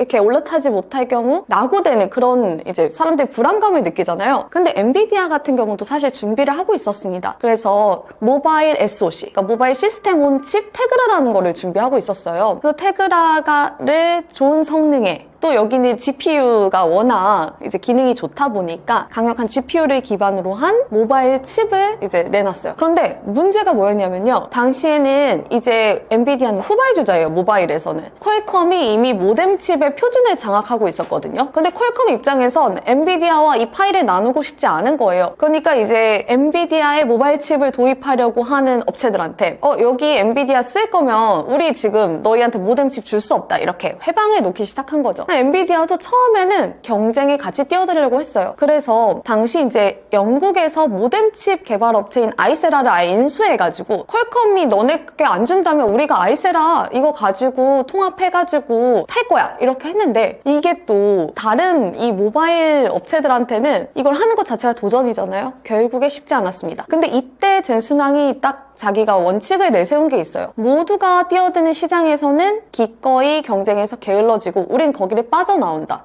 하고 굉장히 큰 결정을 합니다. 이거 사실 회사의 명운을 좌우하는 결정이었어요. 당시만 해도 이 모바일 칩 시장에서 점유율 딱 한 자릿수라도 얻으면 엔비디아는 지금 있는 매출에 훨씬 큰 도약을 할 수 있다 라고 이제 애널리스트들이 항상 분석을 했는데, 이제 거기에서는 빠져나옵니다. 그래서 아예 이거 사실 테그라를 접은 건 아니었고요. 이걸 가지고 자율주행 부문에 테그라 칩을 넣었어요. 그래서 여전히 그걸 이어왔고요. 그 동시에 그 시기에 뭐에 집중했냐면요. 사실 근거 없이 내린 결정이 아니에요. 엔비디아가 2006년 11월에 아주 특이한 발표를 합니다. 엔비디아의 이제 GPU 상에서 돌아가는 소프트웨어 스택인 쿠다라는 것을 공개한 거예요. 근데 이게 굉장히 특이한 일인 게, 지금까지는 사실 그 GPU가 있을 때 사람들이 거기에 주어진 기능만 했었어요. 그런데 거기 위에서 컴퓨팅 소프트웨어 스택을 넣었다는 건 누구나 코딩을 해서 원하는 방향의 연산을 할 수 있다는 거거든요. 그러면서 GPU를 범용 GPU로 바꾼 거예요. 그때 엔비디아가 사실 쿠다를 만들었을 때 사람들이 이걸 왜 하는 건지 이해도 자체가 없었어요. 그러다 보니까 엔비디아는 새로운 시장에 진출했지? 그럼 사람들에게 이걸 쓸 수 있는 고객군을 찾아 나서야 되고, 그 고객군한테는 이걸 쓰면 뭐가 좋은지를 설득을 해야 되고, 또 이걸 어떻게 써야 되는지 학습까지 시키면서 아예 새롭게 커뮤니티와 생태계를 만들어간 거예요. 근데 이게 사실 당연히 빠르게 될 순 없죠. 그러다 보니까 2008년 같은 경우에는 쿠다 생태계가 이제 더 이상 성장이 안 됐어요. 그러니까 당시에 이제 엔비디아는 가망이 없다 하면서 주가도 80% 이상 떨어지고, 하지만 엔비디아에서 사실 여기서 빛을 본 게 있어요. 이거 뭔가 신호가 감지되는 것 같다. 사실은 엔비디아에서 생각했던 거는 뭐 의생학, 천체 물리학 이런 쪽에서 이 우리의 범용 GPU를 쓸 것 같은데 했는데, 의외로 딥러닝을 연구하던 AI 연구자들이 우리 옛날에는 이거 CPU 200개 돌렸을 때도 시간이 오래 걸렸는데 이거 GPU 하나만으로도 잘 돼 하면서 그 오늘날 이제 AI의 4대 천왕이라고 하는 앤드류 응 교수님이 먼저 그걸 쓰셨고 이후에 이제 제프리 힌턴 교수님 이번에 노벨 물리학상을 수상하셨죠. 그래서 그분도 이제 쓰시면서 연구자들 이거 써봐 하면서 AI 생태계가 확산됐고 그분들을 시작으로 사실 쿠다 생태계가 오늘에 이르게 됐습니다. 그래서 엔비디아는 사실 모바일을 건너뛰고도 바로 AI로 넘어가서 최강자가 될 수 있었던 거죠. 그러니까 저도 참 시기가 사긴 했죠. 그렇지만 늦게 들어갔습니다. 네. 기자들의 특징이 항상 취재는 열심히 하고 그때 실행을 해야 되는데 네, 조금 늦죠. 사긴 했지만 수익률이 아직 100%가 안 된다는 점. 네, 사실 이 취재를 하면서 제가 사실 열심히 취재를 한 편이었거든요. 그렇기 때문에 굉장히 많은 빅테크들의 이제 현지의 접점을 마련할 수 있었어요. 그래서 뭐 애플에서 WWDC에서 당시 비전 프로를 직접 체험하기도 하고 그리고 마이크로소프트 사티아 나델라 CEO랑은 한국 매체 중에 유일하게 제가 인터뷰를 하기도 하고 뭐 오픈 AI의 샘 알트만도 인터뷰하고 정말 많은 기업들 또 구글의 순다르 피차이도 만나고 했지만 굉장히 좀 엔비디아 같은 경우는 제가 항상 저는 취재를 할 때 밑단의 반응을 굉장히 중요시해요. 과연 이 윗단 밑에 흐르는 그 기세가 어떤가 이런 걸 굉장히 중시하는데 좀 여기로부터 한번 돌아갈 필요가 있는데 제가 이제 하루 엔비디아에서 신사옥에서 열린 이제 해피아워 그 시간에 한번 초대를 받았어요. 그래서 이제 그날은 뭐냐면 매주 목요일에 엔비디아에서 이제 해피아워라는 시간을 가져요. 그래서 뭐 직원들이 갑자기 바가 열리고 바에서 이렇게 뭐 스낵 하면서 뭐 직원들이 좀 릴렉스하고 서로 간에 이제 좀 교류하면서 이렇게 편안하게 있는 분위기거든요. 뭐 칠링 한다고들 하는데 그래서 거기에 초대받아서 가서 엔지니어들이랑 얘기를 하는데 전혀 새로운 얘기가 들리는 거예요. 이렇게 얘기를 나누는데 그 젊은 엔지니어분들인데 저는 이 회사에서 은퇴하고 싶어요. 이 회사를 마지막 회사로 삼고 싶어요. 이렇게 말을 하는데 그게 제 귓가에 굉장히 박혔어요. 왜 그러냐면 사실 실리콘밸리에 가서 가장 크게 이제 현실을 직시했다고 해야 되나? 환상이 깨진 부분도 우리로 생각했을 때 이 회사에 소속인 것만으로 굉장히 큰 훈장이 될 수 있을 것 같은 애플, 구글 뭐 이런 회사에 다니는 분들도 항상 좀 사표를 품고 있는 거예요. 나 여기서 성장 계속 못하는 것 같은데 이렇게 있다가는 내가 좀 정체될 것 같은데 하면서 항상 그런 이직의 고민을 하는데 이분들은 심지어 나이 든 엔지니어도 아니고 한창 이제 커리어의 이 중반에 있던 분들이 이 회사를 마지막 회사로 삼고 싶다. 그때부터 조금 이 회사를 눈여겨보기 시작했어요. 이때는 사실 그런 챗 GPT발 그 생성형 AI 혁명이 일어나기 전이었거든요. 그러면서 이렇게 엔비디아가 엄청나게 주목받기 전이었음에도 이 회사는 뭔가 다르다는 촉이 와서 좀 이렇게 다루게 됐습니다. 올 한 해 미국 주식의 주인공이 엔비디아였던 이유는 뭘까요?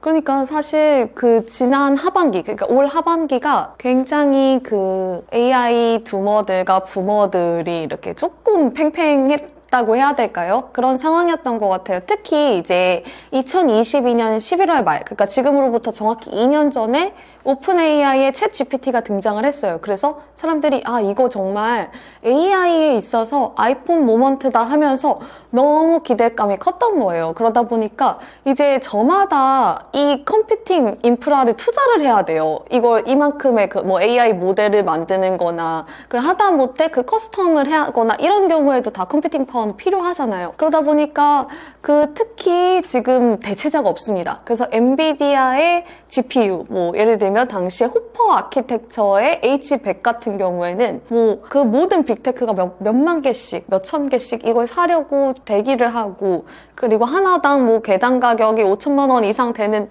그런 품귀 현상까지 빚고요. 그런 상황이었거든요. 그런데 이제 그렇게 투자를 2년 해봤는데 과연 돈을 번 사람 여기 누구 있어? 약간 이렇게 의문이 나오게 된 거죠.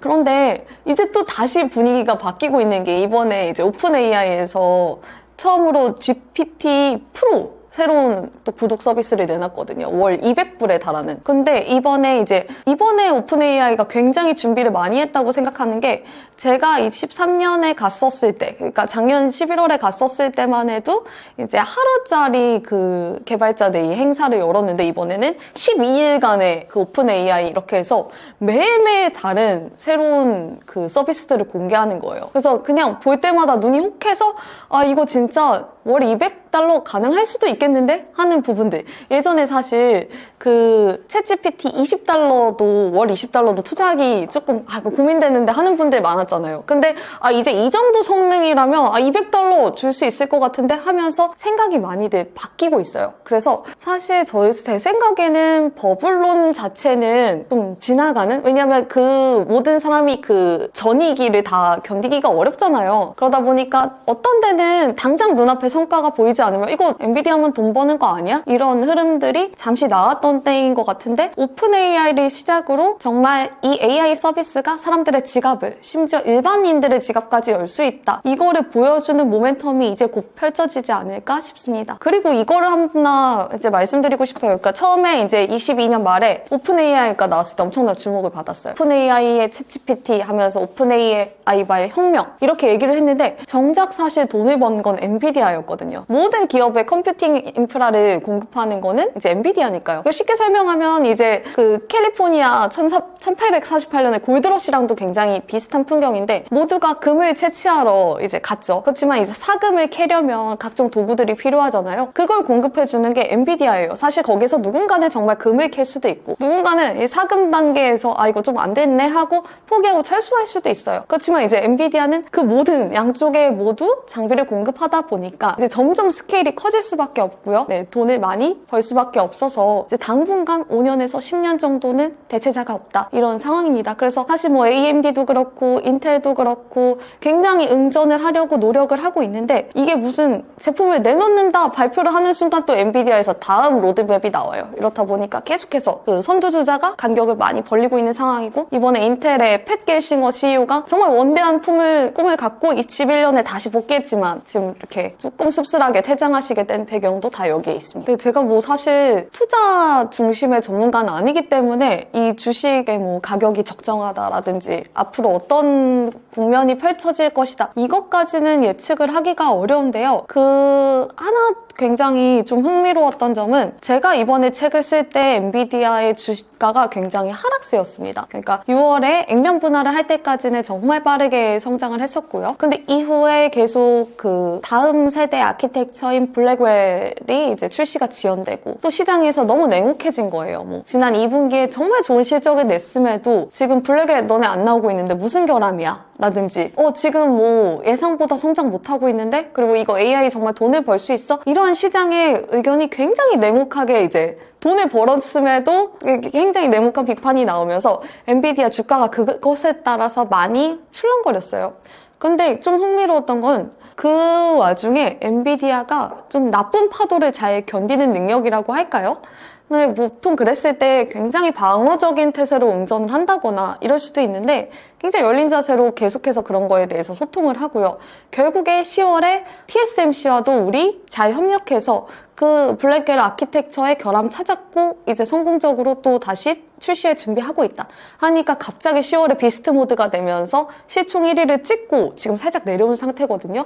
그렇기 때문에 외부에서도 앞으로 계속해서 뭐 중국과의 리스크 있을 때나 어쩔 때나 계속해서 불안 요소가 있고, 그에 따라 출렁이긴 할 텐데, 엔비디아는 그거와 관계없이 계속해서 시장을 넓히고 있습니다. 그게 아마 엔비디아의 업사이드가 있다면 그런 측면이 있을 것 같습니다. 시총 1위의 엔비디아가 망할 뻔 했었다는 게 사실인가요?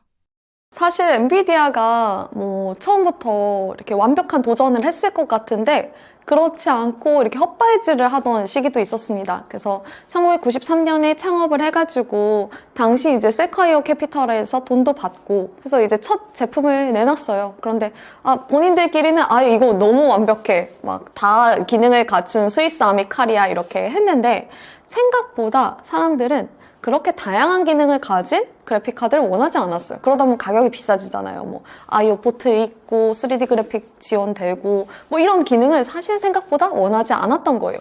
그래서 25만 개를 출하를 했는데 24만 9천 개가 돌아왔어요. 도매상을 통해서. 완전히 처참한 실패였죠. 1000개 파는 거잖아요. 근데 이런 상황이었어요. 근데 이제 바야흐로 95년이 됐습니다. 근데 이때 사실 기억하시겠지만 기억 못 하시는 분들도 많을 수 있어요. 이제 막 태어나신 분들. 근데 윈도우 95가 나왔을 때요. 근데 이 윈도우 95는 사실 아이폰이 나왔을 때 충격을 전 세계인에게 준 사건이거든요. 개인용 컴퓨터가 이때부터 엄청나게 활성화되기 시작합니다. 그러면서 사실 수많은 그래픽카드 업체들이 나왔어요. 거의 뭐 하루가 다르게 창업 이제 신고하고 이렇게 하는 그런 건데 이제 엔비디아가 다른 길을 걸은 거예요. 엔비디아 같은 경우는 당시에 렌더링 표준을 이제 사변형으로 잡고 있었어요. 사각형 폴리곤 그리고 포워드 매핑 방식으로 하고 있었어요. 그런데 그 이후든 뭐 중간이든 계속해서 나오는 기업들은 다 삼각형 폴리곤을 기본 그 렌더링 표준으로 삼고 있었거든요. 그런데 95년에 마이크로소프트가 발표한 거예요. 아, 우리 이 API 도구 모음에서 다이렉트X에서 이거 삼각형만 지원할 거야. 사각형? 안 돼. 그러다 보니까 완전히 엔비디아 제품이 사양길로 접어든 거예요. 근데 지금 엔비디아는 당시에 게임에서 세가와 이제 한 500만 달러의 계약을 마친 상태였어요. 이걸 근데 사변형 상태로. 그러니까 이 엔비디아로선 정말 난감한 상황이죠. 이거 사변형을 이렇게 계약을 이행하기 위해서 이 원래대로 방식으로 했다가는 이제 시장에서 사장될 것이고 그리고 이걸 지키지 않았을 때는 지금 500만 달러 날라가고 아예 회생 불가잖아요. 그런데 그때 엔비디아는 이제 아예 지금의 그 엔비디아를 형성한 가장 중요한 원칙 중에 하나인데 제일 원리 사고로 돌아갑니다. 과연 우리가 이 같은 조건, 같은 동기부여 상태, 그리고 같은 기술과 뭐 자원을 가지고 있는 상태에서 이걸 처음부터 다시 한다면 이거 어떻게 해야 될까? 그럼 그때 어떤 결정할 거야? 계약 파기 상관없이 우리 새로운 아키텍처 선택할 거야. 새로운 표준으로. 그리고 대신 그 500만 달러를 어떻게든 잃지 않았다고 가정했을 때 그럼 딱 6개월의 런웨이가 있는데 이걸 어떻게 2년이 걸려서 만든 것을 6개월로 단축할 수 있을까? 이렇게 다시 짚어간 거죠. 그래서 정말 이때 대단한 결정을 한 게 사실 그 엔비디아는 칩을 설계하는 회사지 제조하는 곳이 아니잖아요. 그러니까 제조사에게 맡겨요. 뭐 TSMC 같은 파운드리에 맡기고 나서 다시 칩을 받아봅니다. 그거 이제 테이프아웃이라고 하는데 아웃된 칩을 받아서 여기에다 계속 이제 소프트웨어를 이것저것 돌려봐서 버그가 있는지를 잡아내는 거예요. 그래서 버그 있어요? 그러면 다시 TSMC에 보내요. 그리고 그걸 다시 받아들이고 계속해서 수정을 해가는 과정을 이렇게 계속 하다 보면은 한 4계절 지나가는 건 기본으로 해서 2년이 걸린 건데요. 지금 엔비디아에서는 런웨이가 6개월밖에 안 되다 보니까 이렇게 할 여유가 없는 거예요. 그래서 아예 바꿔서 생각을 합니다. 거꾸로 생각했을 때 그럼 우리가 테이프아웃을 해서 그때부터 이걸 점검하는 과정이 과연 필수적일까? 다시 본 거예요. 아, 그러면 이걸 받지 않고 우리가 그 시뮬레이션을 통해서 미리 모든 오류의 가능성을 점검해 볼 수 있잖아. 그리고 테이프아웃은 단 한 번으로 끝낸다. 이런 결정을 내려요. 그래서 이 과정에서 에뮬레이션 기계라는 게 있어요. 당시에 한 수백만 달러였대요. 근데 돈 없는 회사가 정말 마지막 돈을 들여서 이걸 투자를 합니다. 그렇게 해서 3교대로 직원들을 돌려서 계속해서 점검을 한 다음에 테이프아웃을 한 번만에 실제로 끝내요. 그렇게 해서 탄생한 게 리바 128이거든요. 이게 이제 100만 장 이상 팔려서 대성공을 거두고 엔비디아가 이제 지금의 발판을 만드는데 첫 단추를 깼습니다. 현재 엔비디아를 만든 기업 문화가 있을까요? 그러니까 엔비디아 같은 경우는 정말 가장 독특한 점이 지구상 가장 작은 대기업이라는 점이에요. 젠슨 황이 지난 5월에 말을 하면서 굉장히 화제가 됐어요. 엔비디아의 직원 수가 사실 시총 1위를 넘보는 기업인데 직원 수가 단 3만 명 정도로 이루어져 있습니다. 근데 이게 어떤 정도의 생산성이냐면요. 1인당 낼 수 있는 생산성이 수백만 달러에 달한다는 거예요. 근데 이 부분이 어떻게 가능한가? 그래서 정말 실리콘밸리에서는 화제가 됐던 부분도 있는 게 지난 2023년 초에 이제 뭐 메타, 아마존, 그리고 구글에서 사람들을 해고했는데 이 해고한 사람의 숫자를 합친 것보다 엔비디아의 직원 수가 더 작다는 점이었죠. 근데 이게 요새는 가장 적은 인원으로 최대한의 생산성과 임팩트를 낸다는 것 자체가 엔비디아의 굉장한 장점인데요. 근데 이게 어떻게 가능한가? 어떻게 이분들이 이렇게 작은 규모가 일사불란하게 움직이길래 이게 가능할까 하는데 저는 그 부분에서 가장 중요한 게 이 미션이 보스다라는 원칙 속에서 이제 서로 이렇게 탁 트인 분위기에서, 그러니까 탁 터놓고 일을 할 수 있는 그런 분위기가 굉장히 큰 역할을 했다고 보거든요. 근데 거기서 가장 중요한 두 가지가 있는데, 첫 번째는 바로 지적 정직함이에요. 그러니까 엔비디아는 이거를 컬처핏으로 내세우고 있는데, 실패에 직면했을 때 그것을 이제 인정할 수 있는 거예요. 그러니까 사실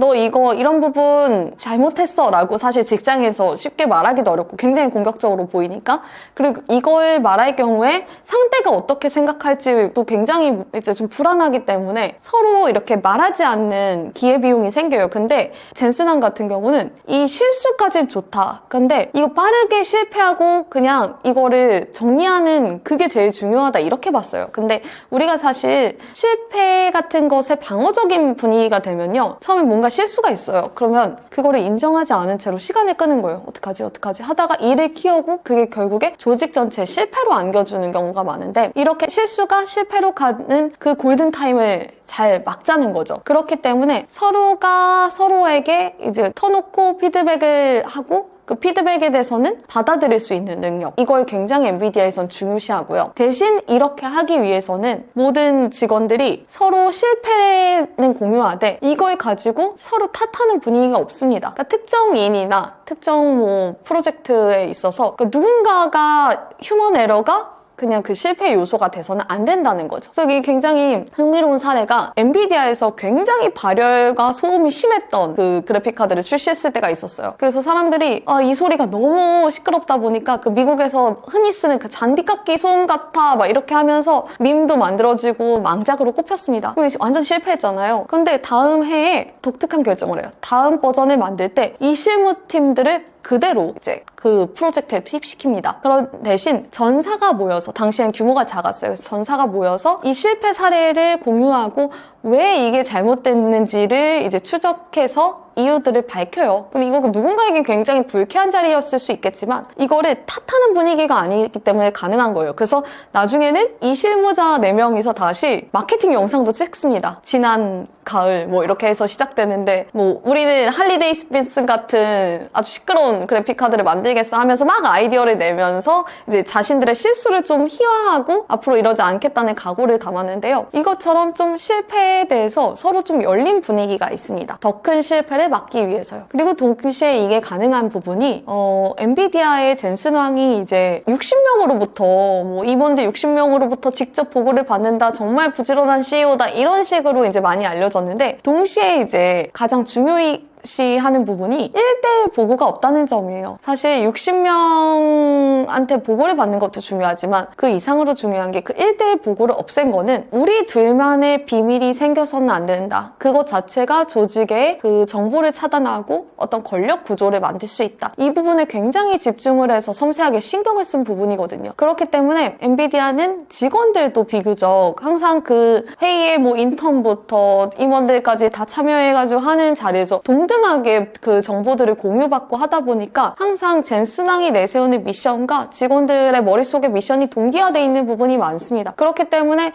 젠슨왕이라면 이렇게 했을 거야 하고 좀 판단의 여지가 좀 쉬운 부분도 있고요. 그렇기 때문에 의사결정도 빨라지고 속도도 빨라지고 그런 요소들이 같이 가는 것 같습니다. 엔비디아는 지금 고점일까요?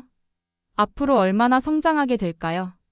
지난 11월에 굉장히 상징적인 사건이 있었어요. 엔비디아가 인텔을 대체하고 다우존스 지수에 편입된 거거든요. 다우존스 지수 같은 경우는 굉장히 장기간의 산업 전망을 보고서 거기에 들어갈 종목을 정해요. 결국에 이 인텔이 그동안 반세기 넘게 가져왔던 패권이 이제 완전히 엔비디아로 이동했다는 것을 뜻하는 사건이었습니다. 근데 엔비디아가 사실 인텔을 대체한 건 뿐만이 아니었어요. 사실 인텔이 그 고든 무어가 이제 처음에 제시했던 그 반도체 집적 회로가 2년마다 2배씩 증가해서 성능이 높아진다, 이런 무어의 법칙을 이제 발표를 하고 나서 계속해서 CPU 기능을 이 속도에 맞춰서 향상시켜 왔습니다. 근데 젠슨왕도 비슷한 생각을 해요. GPU를 처음 만들었을 때 우리도 무어의 법칙에 따라서 GPU의 성능을 계속해서 발전시킨다. 그리고 특히 AI 같은 경우에는 점점 처리하는 데이터량이 많을수록 학습 속도가 빨라지기 때문에 때문에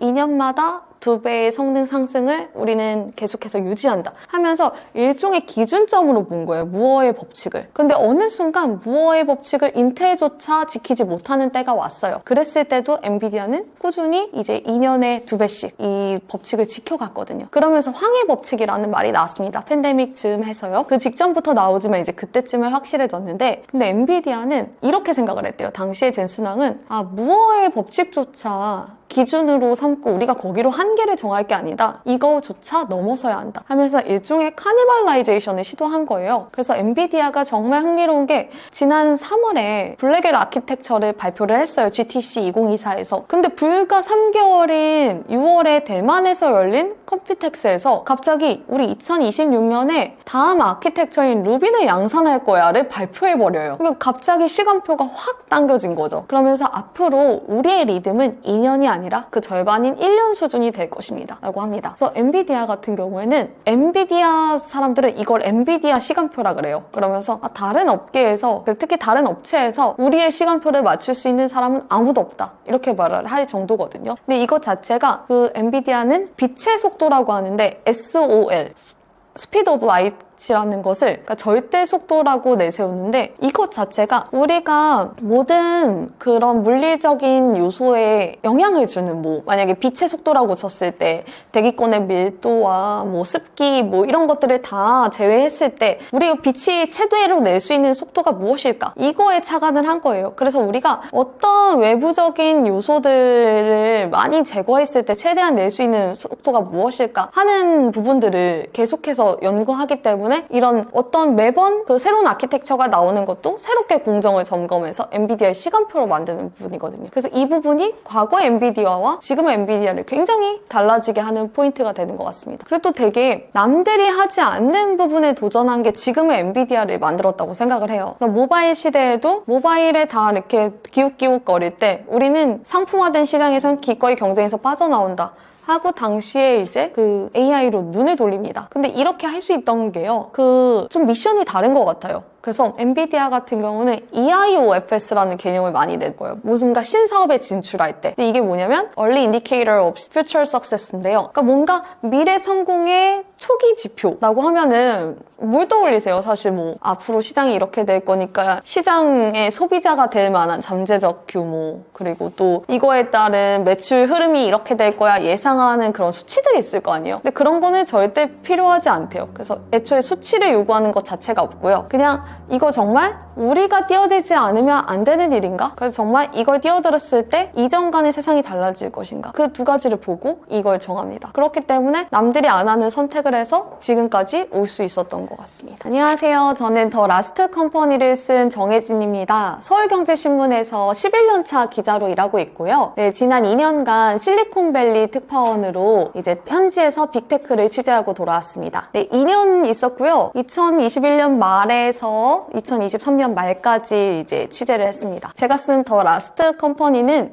지금 엔비디아가 이렇게 최강자에 오르기까지 젠슨왕의 남다른 철학과 이 철학을 뒷받침하는 조직 문화가 어떻게 연결되어 있는지를 좀 탐구한 책이에요. 그래서 좀 다른 점은 지금까지 엔비디아의 업력을 다룬 책이라든지 투자서에 대해서는 나왔지만 엔비디아의 구성원들이 실제로 어떤 미션하에 일사불란하게 일을 하는지, 내부에서 어떻게 소통하는지 이런 생생한 뒷이야기들을 담았고요. 그리고 사실 조직을 내가 정말 위대한 조직을 만들어보겠다 하는 리더분들이나 중간 관리자분들, 이분들께도 저는 절대적으로 추천드리는 책이지만 사실 저와 같은 한 7년에서 10년 차 사이에 그 회사에서 일을 하시는 분들한테 저는 강력히 추천드리고 싶어요. 사실 우리가 좋은 회사에 대한 상상력이 굉장히 부족하다고 생각을 합니다. 상상력은 그 사람의 한계를 결정한다고 생각하는데요. 우리가 경험한 좋은 회사가 많지 않기 때문에, 그리고 또 우리의 업력이 적기 때문에 어느 순간 그냥 좋은 회사에 대한 상상력 없이 한 7년에서 10년 정도 일을 했을 때